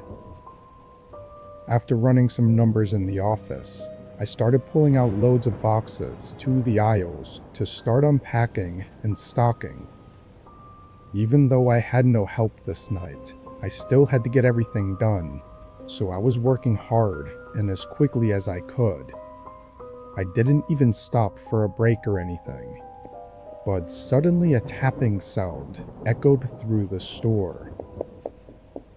I stopped and listened, hearing it happen again, and it sounded just like someone tapping on a window at the front of the store. I looked at my watch for the first time since I started working, and it was 2 a.m. Time had flown by, but there was no reason anyone should be here. I walked down the aisle and to the front, where I quickly saw someone outside the store. He was leaning against the window and trying to look inside. He spotted me as I walked up and stared at me. When I was just on the other side, I asked what he wanted. The man, looking like he was homeless, told me to open the door. He had a straight face, no smile or anything. I said we were closed and he couldn't be here, then turned to walk away, but the man immediately banged on the window. Not tapping like he was before, this was now harsh banging. I looked back at him, and he was clearly enraged, with his fist against the glass. Thinking this guy was crazy, I told him I'd call the cops if he doesn't leave, then started pulling my phone out to show I was serious, and only then did he step away from the window. He still had that angry look as he walked away and into the parking lot. Seeing him leave, I put my phone away and got back to work. We get a lot of crazy customers around here, so I didn't think on it too much. And again, I had to focus on getting my work done. I was only able to get a small cart of boxes stocked, so it was maybe 15 minutes later when a sudden sound echoed through the store. It sounded like something metal snapping or scraping. I quickly dropped what I was doing and ran up to the front. Nobody was at the windows, so I went up to the entrance door. It was one of those revolving glass doors, which uses a bolt lock on the top to keep it from opening when we close the store for the night. Right away, I saw that bolt was missing. Like not even just unlocked. The entire bolt was gone. I pressed my hand on the door and it glided around, completely allowing anyone to get in. I could feel my face turn white as I realized what this meant, and I knew I needed to call the police immediately. I turned around to go to the front office, but was instantly looking into the face of that guy from before. He was only a few feet from me, still having that enraged stare.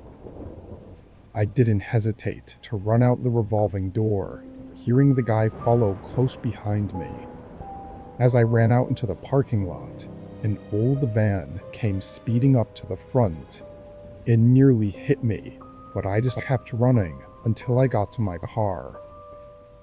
When I rushed in, I noticed the guy wasn't chasing me anymore, and the van was now speeding out of the parking lot. I called the cops and spent the next couple hours explaining what happened. It wasn't until the next day that we got security footage of the man breaking inside, but it wasn't the best image quality. We can say almost for sure that they were trying to get me into their van, but we have no way to know why. I'm sure if I'd not been as quick though, I probably wouldn't have ever been seen again.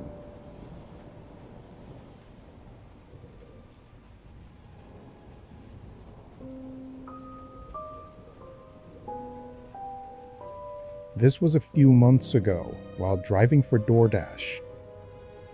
I only drive as a side gig, maybe 10 to 15 hours a week. This night I was only doing a couple orders since it was already late, and I had picked up a small order around 1 a.m.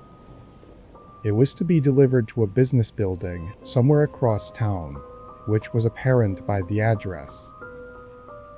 This was a normal thing, usually for overnight workers or whatever.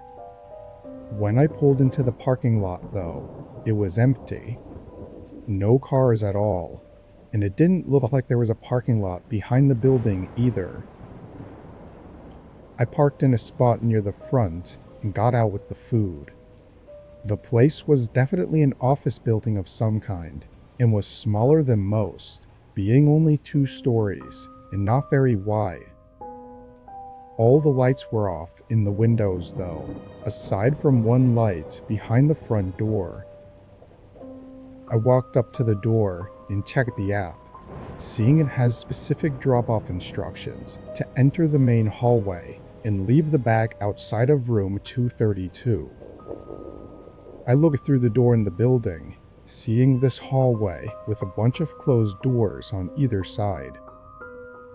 Delivering to specific rooms I'd only done at hotels, so this was kind of new for me. I tested the door, pushing on it, and it was unlocked, so I stepped inside. I expected to hear people working, moving around, or talking, but instead didn't hear anything. There wasn't a single sound in the whole building. It was just white noise from the overhead lights buzzing above me. As I passed the first few doors though, they were all numbers in the 100s, like 102 and 106.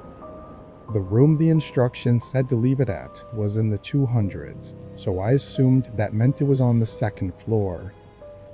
In the middle of the hallway was the doorway leading to the staircase.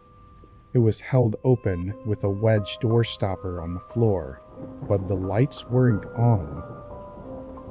I stepped in and up to the bottom of the staircase, then looked up. The whole stairwell was pitch black. Not even any light was coming from above where the room was supposed to be for me to drop it off at. Again, I started to notice the eerie silence, and it sent a chill through me. I was always one to do whatever the instructions say, so I'd get good reviews, but this was the first time I told myself that this was too sketchy. I stepped out of the stairwell and back into the hallway, and just as I did, the door right across from me opened.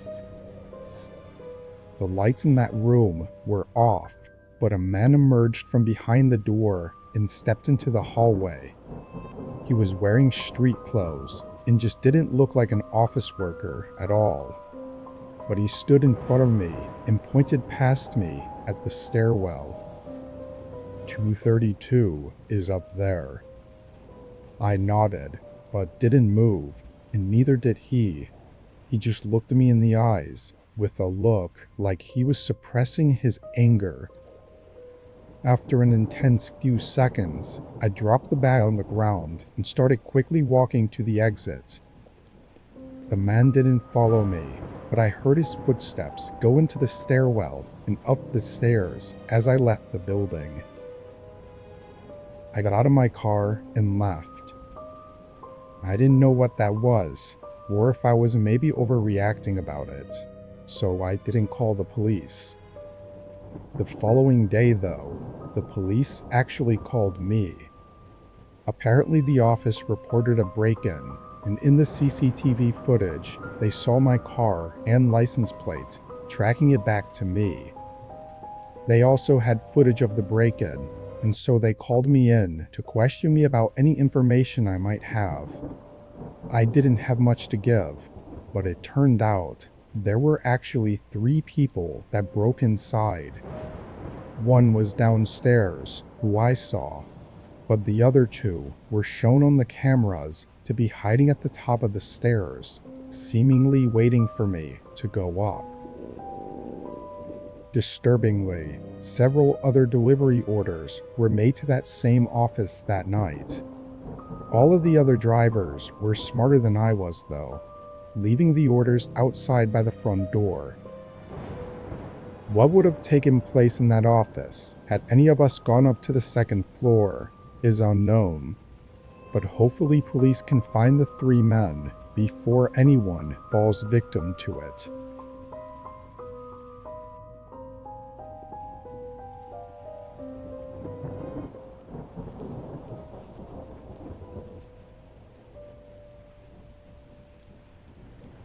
I go camping with my dad every summer. He's done it his whole life, and recently I've gotten into it as well. I'm 16, and last year my dad and I went out on our seasonal camping trip.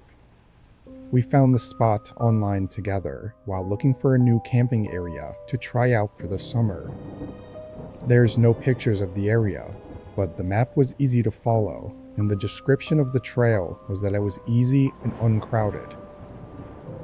We set out on Friday morning, parking on the side of the road and beginning down the trail.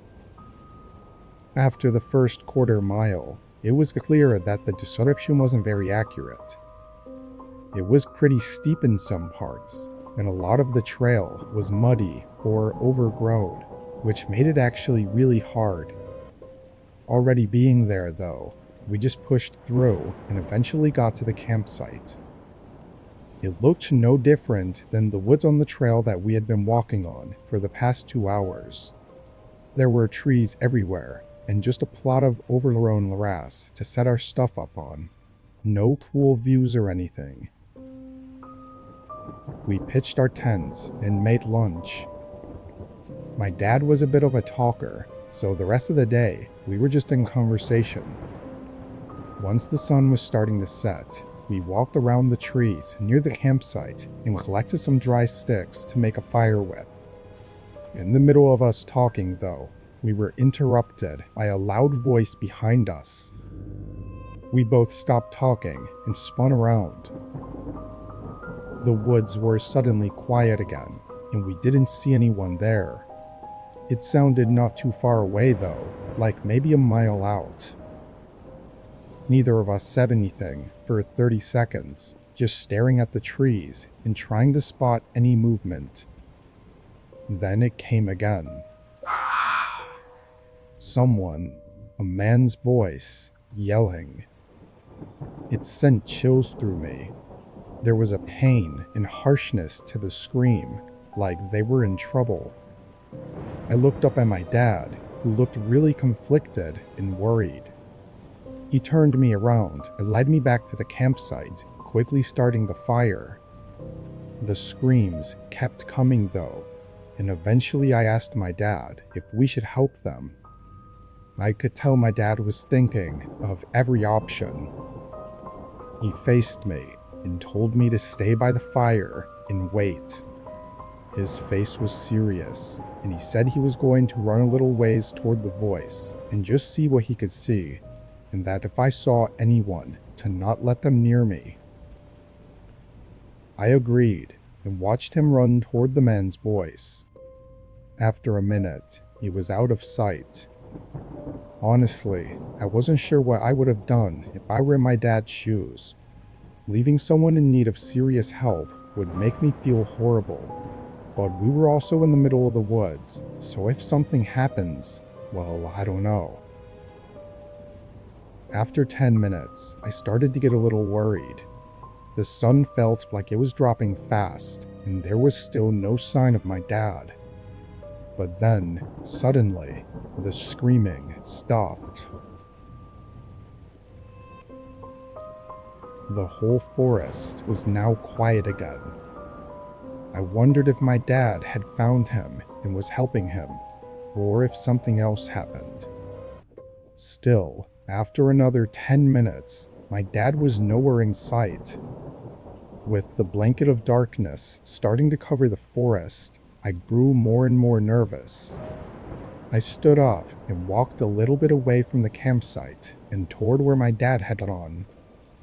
There were still no signs of him, so I walked a little more, and then, finally, I heard footsteps from up ahead. I still couldn't see anything, but as the sound of his steps started getting closer and closer, an eerie, almost disturbing feeling came over me. Then, just before I thought they would come into my sight, a voice to my left called my name. It was my dad running toward me and yelling at me to go back. There was urgency and worry in his voice, so I hurried to the campsite and my dad followed behind me. He quickly packed the essentials into his backpack. The look on my dad's face is something I still remember vividly. It was complete fear and distraught. We left the tents and ran for the first mile, then fast walked back to our car. On the drive home, I asked him what he saw out there, who the man was, and why he was screaming. My dad said nothing. Even to this day, he never brings it up or says anything of what he saw. Every time I so much as mention that day, his entire demeanor changes and his face falls flat. So I just stopped asking.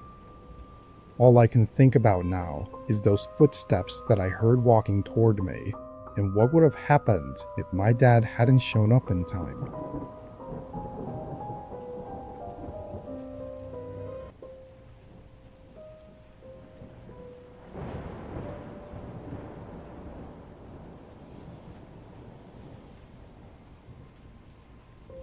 I was out camping in a familiar part of the forest near my city. My city is small and honestly has not much to do, so camping is the one thing I found that I really enjoy doing. I'm not a big fan on hiking though. I prefer the more relaxing aspects of camping, like sitting by a fire and having no responsibilities. The trail I went on was one I'd been to plenty of times. It was only a 30-ish minute walk from the parking area, and the campsite was right by a lake. Having only my small city near the forest, there's only so many people that could possibly be camping at the same time and place as I was. But this time when I got there, a man had a tent already set up. I could see him down by the lake, walking in the sand. He looked like he was in his 40s. He had some generic swimming shorts on and a stained white t-shirt. I walked a little further from where his tent was, then set up mine. I then collected some large stones from nearby and placed them in a ring, prepping for the campfire I was going to have later. As I did, I noticed the man looking at me. Not just like a glance though. He was standing down by the lake, with his body turned completely toward me, and was watching me. I tried to ignore it, but every time I looked back, he was in that same spot, and still staring at me. It got really creepy, so I ended up waving at him to see if he was maybe wanting to say hi or something. But after I waved, he turned around and continued walking along the lake. Whatever that was, I didn't like it. It gave me an uncomfortable feeling about that guy, so I tried to keep an eye on him. For a while, nothing else really happened, but after 20 minutes, he walked away from the lake and into the forest behind his tent. I thought there might have been a trail back there, or he could have just been walking around, but whatever the case, I was just glad he was gone for now. I put my chair down by the lake and relaxed. I was down there for an hour or so before picking my chair back up and moving it back to my tent. The sun was setting, so I lit up my campfire. As I sat there and looked around at the forest, I suddenly spotted something. Far out, there was a shape next to one of the trees. I squinted, trying to get a clearer view. All I could make out was what looked like a white shirt. It was that guy again, and he was just standing far behind my campsite and staring in my direction. Now this was getting really creepy. How long was he watching me for? I moved my chair to the other side of the campfire so that I was now facing him, just so I didn't lose sight of him. He stayed there for a good 30 or 40 minutes, watching me from far out in the forest before it started to get dark out. The shadows everywhere started making it hard to see him anymore, and after a while, I couldn't even make out his shape. I could only look in the general direction he was in. Yet, with my campfire lighting up my sight, I knew he could still see me. Knowing he was still out there staring at me, yet not being able to see anything, I started getting really anxious. I mean, what the hell was this guy doing? He had a tent here, like he was camping, but in the hours that I'd been here, I never once saw him go to it. With everything getting to my head, I debated packing up and leaving, but at this point, I was worried the guy would follow me out. So, I sat there and tended the fire, making sure it didn't go out, and I just waited. Several long, tiring hours passed, and I didn't see anything.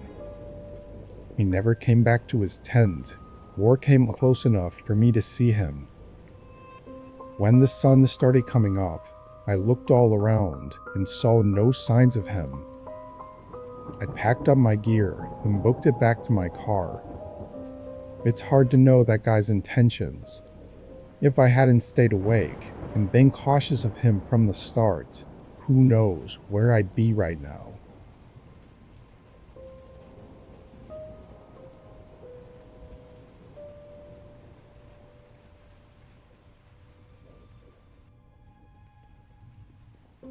I was taking a few days off and spending it camping in the woods. I was in some forest a few hours from my town and had set up camp at the end of a 4-hour trail. I'd spent the night there already and had noticed this thin path leading out from the campsite. I had no idea where it went, and it wasn't on the map of the area, but having nothing better to do on that second day, I thought I'd go for a short hike down the path just to see if it led anywhere cool. Maybe a small pond or a waterfall or something. I brought with me a backpack with food and water in case I'd be out longer than expected. Walking through the trail, it was very obvious that almost nobody used it, or at least hadn't used it in a long time, maybe even years. It was very thin and overgrown in a lot of sections, and I didn't see any signs of people, like shoe prints or anything. This went on for several miles, taking around 2 hours before I found the end, and it wasn't what I expected. There was a house, or cabin, sitting in the woods. At first sight, there was no mistaking that it was abandoned. Moss and vines were growing out of the wood siding, and the doors and windows were all open. Before approaching any further, I looked around at my surroundings, just checking for anything, as this wasn't a normal thing to just stumble across. The woods were calm and unsettlingly still. I went up to the doorway and poked my head in, looking down the front hallway. There was dust and debris lying all over the floors, but it was otherwise barren. I went in a little further.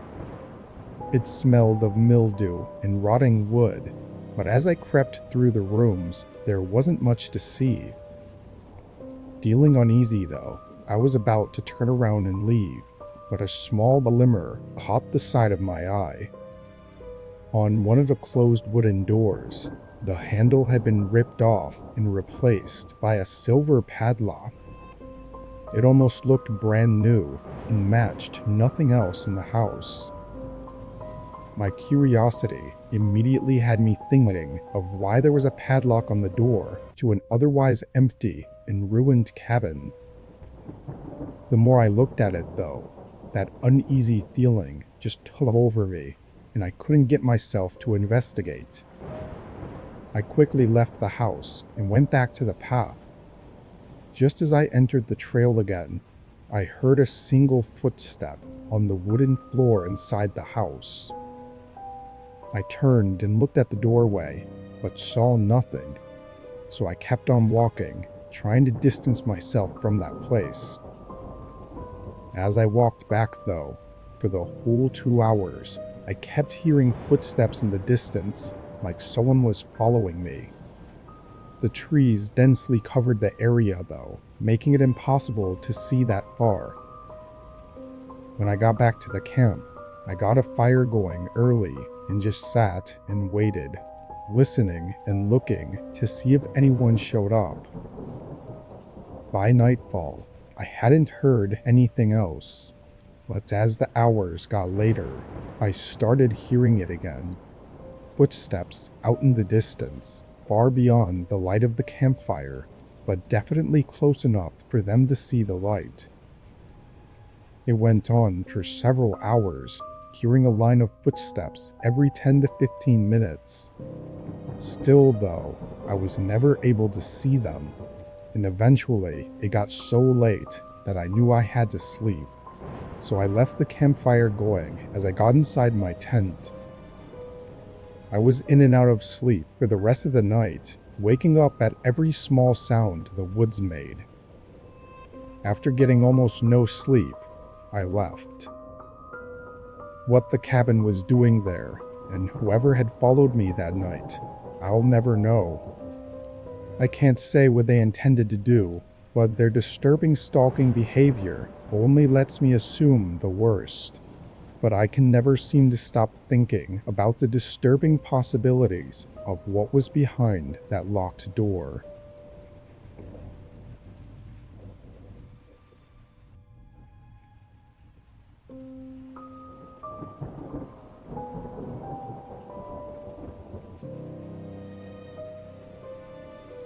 There's an abandoned hotel in my town that's been vacant for decades. It had been bought out several times before, but every time they ended up going bankrupt after just a few years. Our town is small and kind of old-fashioned, so there's really no reason for anyone to visit unless they have family here, which means that there's really no reason to even have a hotel as big as this one was. It was at least 6 stories, and was probably the largest building in our town.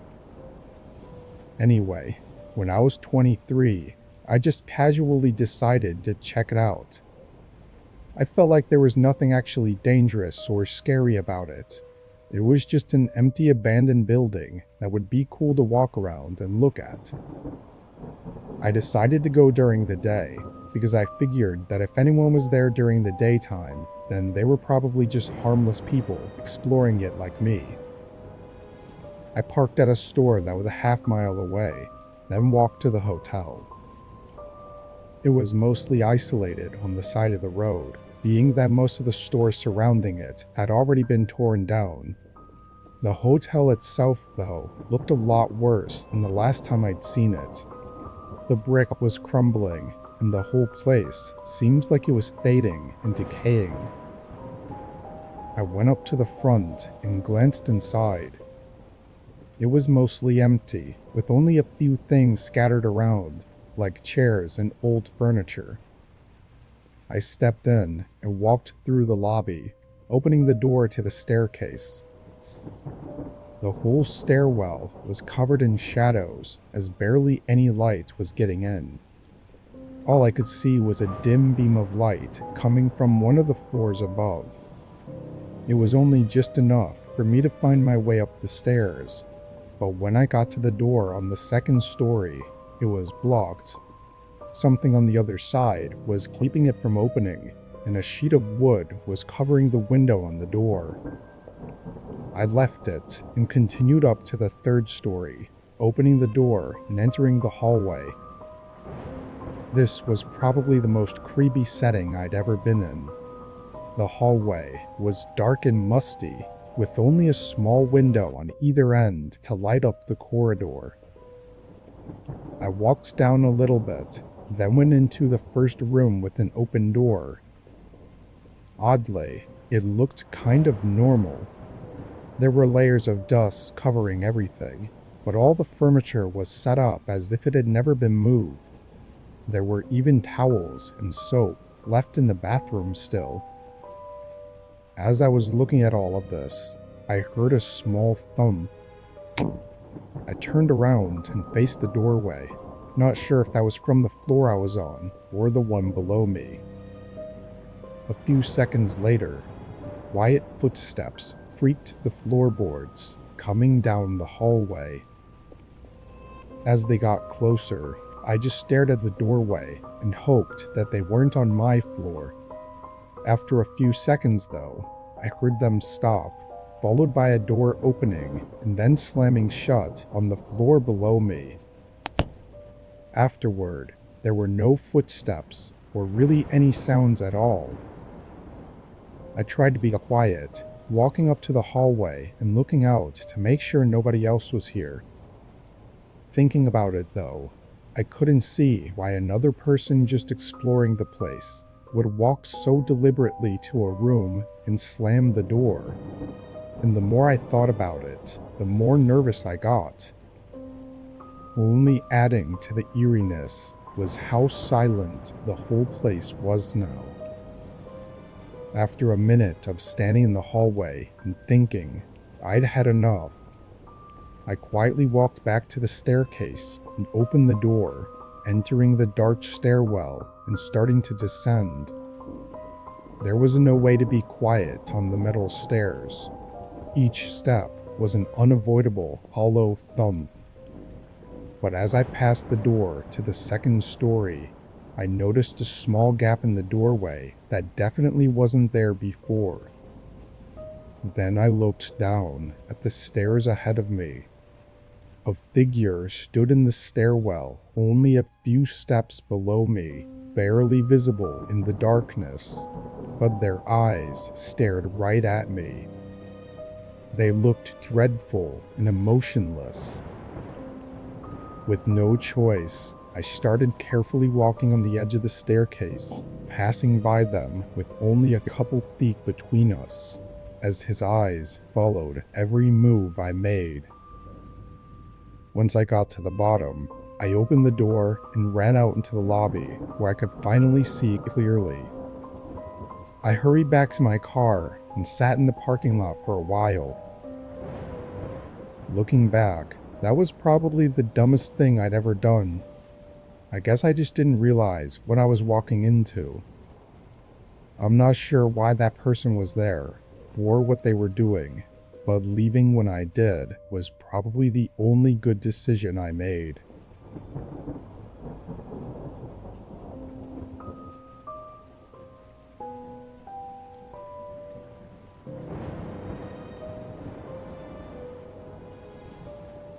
I was driving back from my friend's place in Wisconsin. I live right outside of Chicago, which is about a 6-hour drive, so I decided to do it all in one go. However, I didn't anticipate leaving so late. I wasn't on the road until 8 p.m., but I absolutely had to be home for work the following day, so there was no option to hang out any longer. If you aren't familiar with Wisconsin, it's mostly flat with a ton of forests all over the northern parts and small towns scattered throughout. The biggest cities are closer to the border, nowhere near where I was. My buddy's place was in one of these small towns, so pretty much right out of the gate, it was barren forest roads. There were a few cars here and there, but once I was 30 minutes out and the sun had set, there wasn't a single other car. I probably went a whole 2 hours without seeing anyone else on the road. The endless flat forest on either side of me was so repetitive that it was making me sleepy. It definitely didn't help that I was so tired from hanging with my friend all weekend either. I was trying everything to stay awake, but at just around 11 p.m., I actually saw something up the road. I opened my eyes a bit wider and could tell it was a person. They were standing on the shoulder and had their thumb out, clearly looking for a ride. For some reason, the very first thought that came through my mind was that having company in the car would surely help keep me awake. I almost instinctively began slowing down, and as I got closer, they started walking down the shoulder toward my car. I rolled the window down and pulled up next to them. "Hey, I just need a ride into the next town, if you've got a spare seat for me." It was really dark out, and I couldn't see much of him, but he sounded tired. I let him into the back seat. It wasn't until I started pulling away that the thought even popped into my head about why he was out here. I mean, the middle of the woods in the middle of the night was kind of a weird place to be. I looked in the mirror. The guy was looking at me through the shadow that covered the back seat. He looked like he was 30-ish with stubble and a buzz cut, but I didn't see a backpack or anything with him. "So, what brought you out here?" he asked me. I told him I was at my friend's place for the weekend and was heading back home to Chicago. Then I asked him the same question. His straight face turned into a fake smile. "Oh, I was just walking on a trail in the woods and got lost along the way, found the road, and figured it best to catch a ride." I thought about his answer for a second. I didn't know about any trails, or really anything at all in these parts of the woods, but even if there was, he would have had to drive to get here. Why didn't he mention that? Wouldn't he want me to take him to the trailhead instead of into town? I don't know. I was more awake and aware now, and it was making me uneasy the more I thought about it. But then the guy suddenly told me to stop. He told me to pull over and drop him off here. I cautiously did as he said, pulling the car onto the shoulder and parking. We were maybe 5 miles down the road from where I picked him up, and there was still nothing but dense forest all around. The guy quickly opened the door, and without saying anything, he started rushing away, heading for the trees. I was super weirded out and concerned about this whole thing, and at this point I just wanted to get out of there. But he left the door open, and when I leaned into the back seat to shut it, I noticed a drawstring bag tucked under the passenger seat. It wasn't mine, it was definitely his. I called out for the guy, and he turned around. "Hey, you left your bag." He stood with a straight face and wide, frustrated eyes, staring at me for several uncomfortable seconds. Then he came back. "Your bag. You left it right here." I pointed under the seat, and he hesitated for another several seconds before grabbing it abruptly and turning around, hurrying back into the forest. I reached over and shut the door, then left the area as fast as I could. I was relieved to be away from that guy, knowing that something was definitely up with him. But it was only a few minutes down the road, and I started to pick up on an awful odor from the back seat. It got increasingly worse over the next 30 minutes, until I got into another small town. I stopped at a gas station and used my phone light to look into the back seat.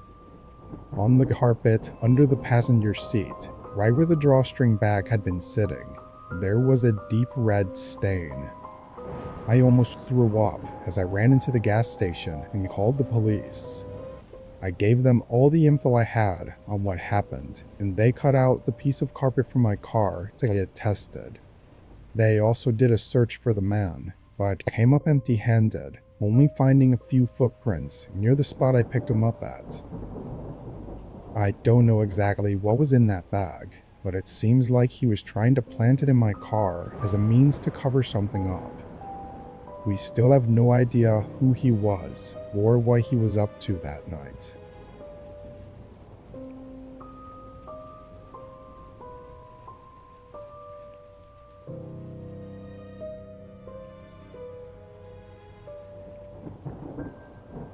I was working a quick DoorDash shift on a Monday night. I got out of my day job at 7 and decided to make a few deliveries. It was a pretty regular, quiet night with nothing much to note. I delivered about 7 or 8 orders before I took my last one for the night. I drove it down to the house and dropped it off, then started heading back into town where my apartment was. It was around 10 o'clock now, and after that delivery, I was about 20 minutes out in the farmland that surrounds our town. A couple minutes into my drive back, I saw a figure standing in the middle of the road. I slowed down, and the man moved over a little bit, but not enough to be out of my way. Once I got closer, he looked right at me and stuck his thumb out. In my headlights, I could tell he was an older guy, like early 50s, and he had a large backpack over his shoulders. Since I was already slowing down, I figured I'd be helpful and ask if he needed a ride into the city, since I was heading that way anyways. He leaned on the windowsill and thanked me for stopping. His eyes looked heavy and exhausted, like he hadn't slept in days, but he seemed nice enough, so I agreed to give him a ride. What I wasn't expecting, though, was for him to immediately open the passenger door and sit in the seat right next to me.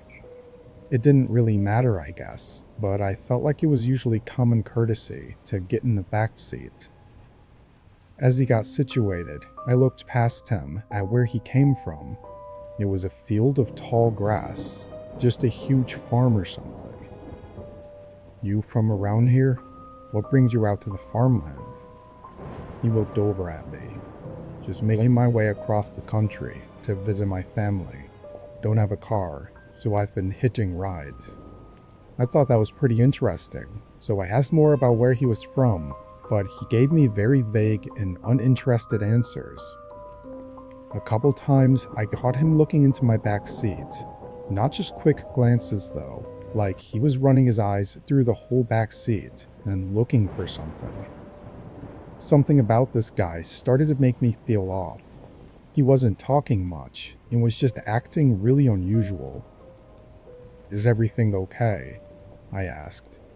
I still had my eyes on the road, but he didn't say anything, so then I looked over at him.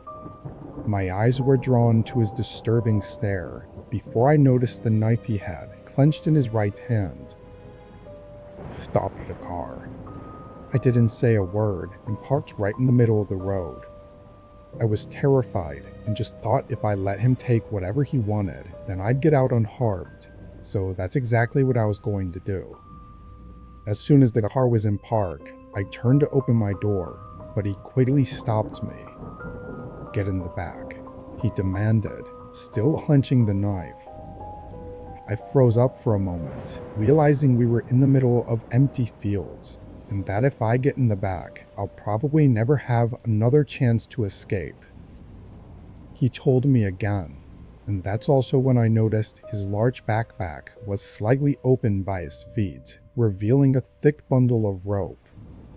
I had no choice but to try my luck escaping now, before it was too late. I opened the door and jumped out of the car in one swift motion. The man tried jumping across the front seat to grab me, but I sprinted to the other side of the road and into the tall grass. I kept on running through the field until I felt like he couldn't find me. Then I stood still and waited. He yelled a few times from the road, but then it went quiet. All I could hear was the wind blowing the grass around.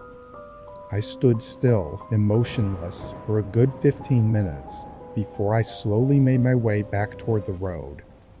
I looked through the grass and could see my headlights still beaming onto the pavement and the driver door still open. The man was nowhere to be seen. After scoping it out for another minute, I sprinted up and grabbed my phone, then ran back into the grass and called 911. I didn't know if he was still hiding somewhere, waiting for me, so I didn't risk staying up there. Eventually, the police showed up, though. I couldn't believe the man didn't drive away in my car. He must have just grabbed his backpack and run off into the other field, or maybe even tried chasing me through the grass, then just didn't find me. Either way, it clearly showed that his intentions were not to just rob me of my belongings, which makes the scenario 100 times more disturbing. I gave the police a description of the man, but there still haven't been any sightings.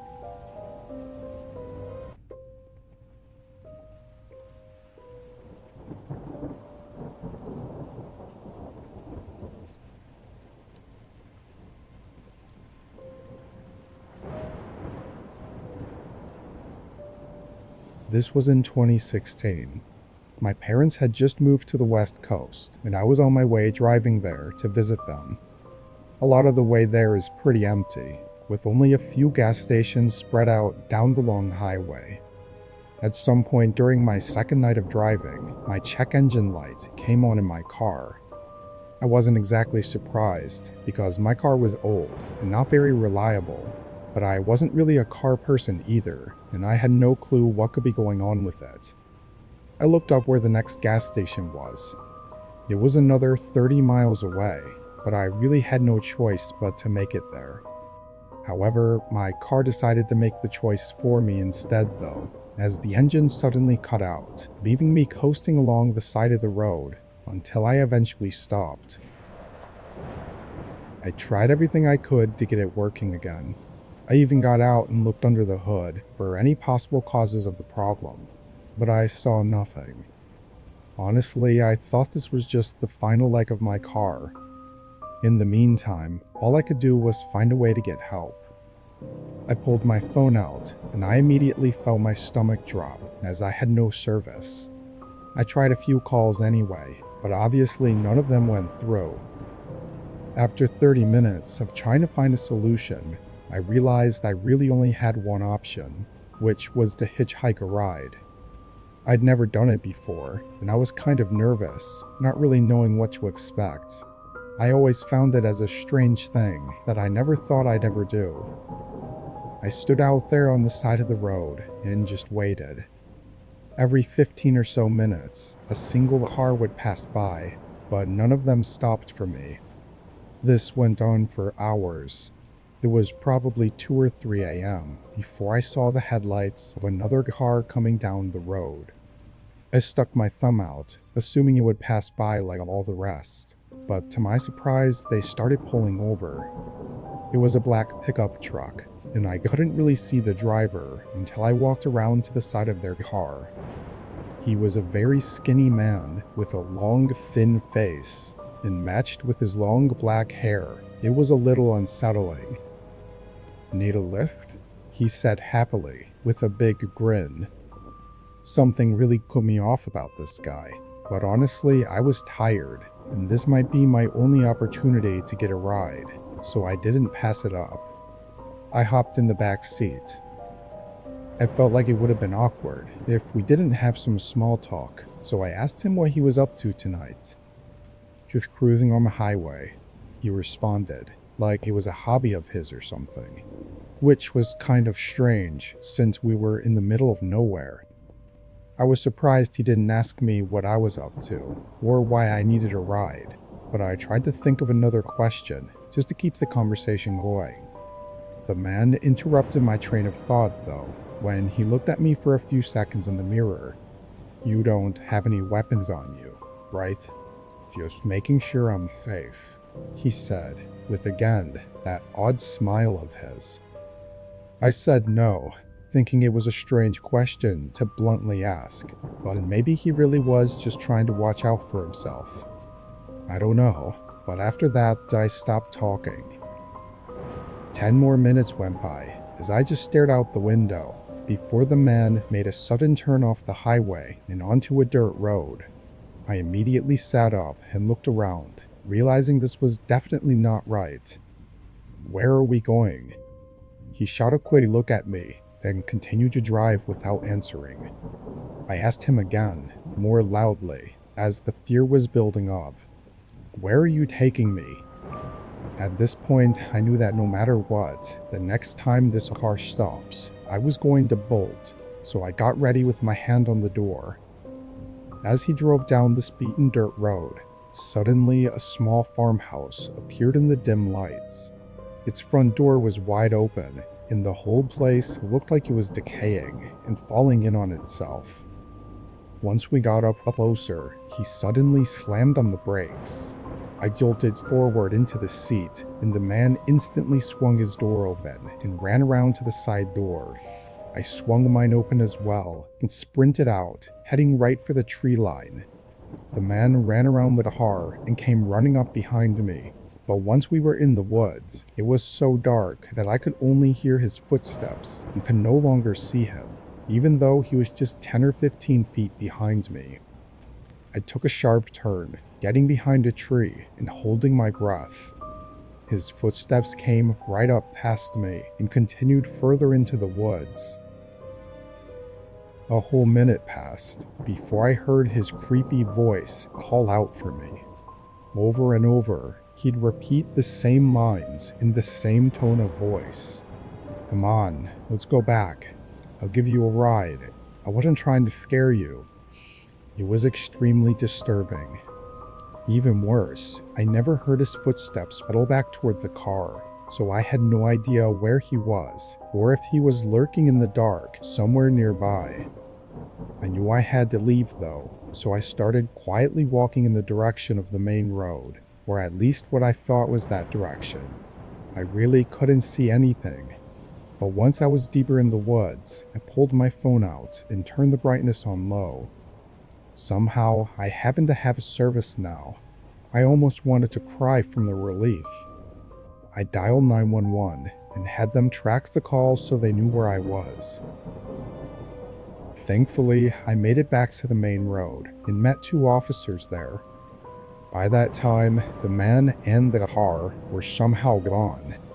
I don't know how he managed to get out of there without being seen. As for the farmhouse, it was just what it looked like. Some old, abandoned place, which makes it even stranger that the man knew exactly where it was and turned into it on purpose. I have no idea what he was going to do. I'm just glad I didn't have to find out.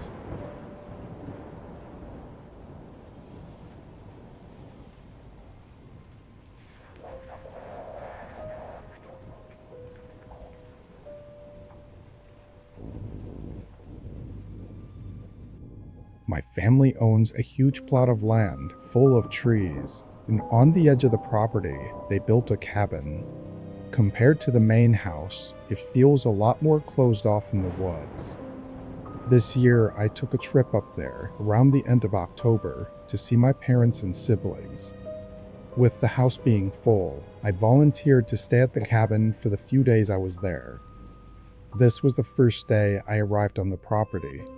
There wasn't a drivable road to get to the cabin, so I parked at the main house. All I had was a light backpack with my stuff, and I was only really planning on sleeping at the cabin, so I didn't bother making a trip there just to drop my bag off. Around 5, we had what I guess was a small party, as it was the first time in a while that all of us were together. We had some food and drinks, and shared updates on our lives.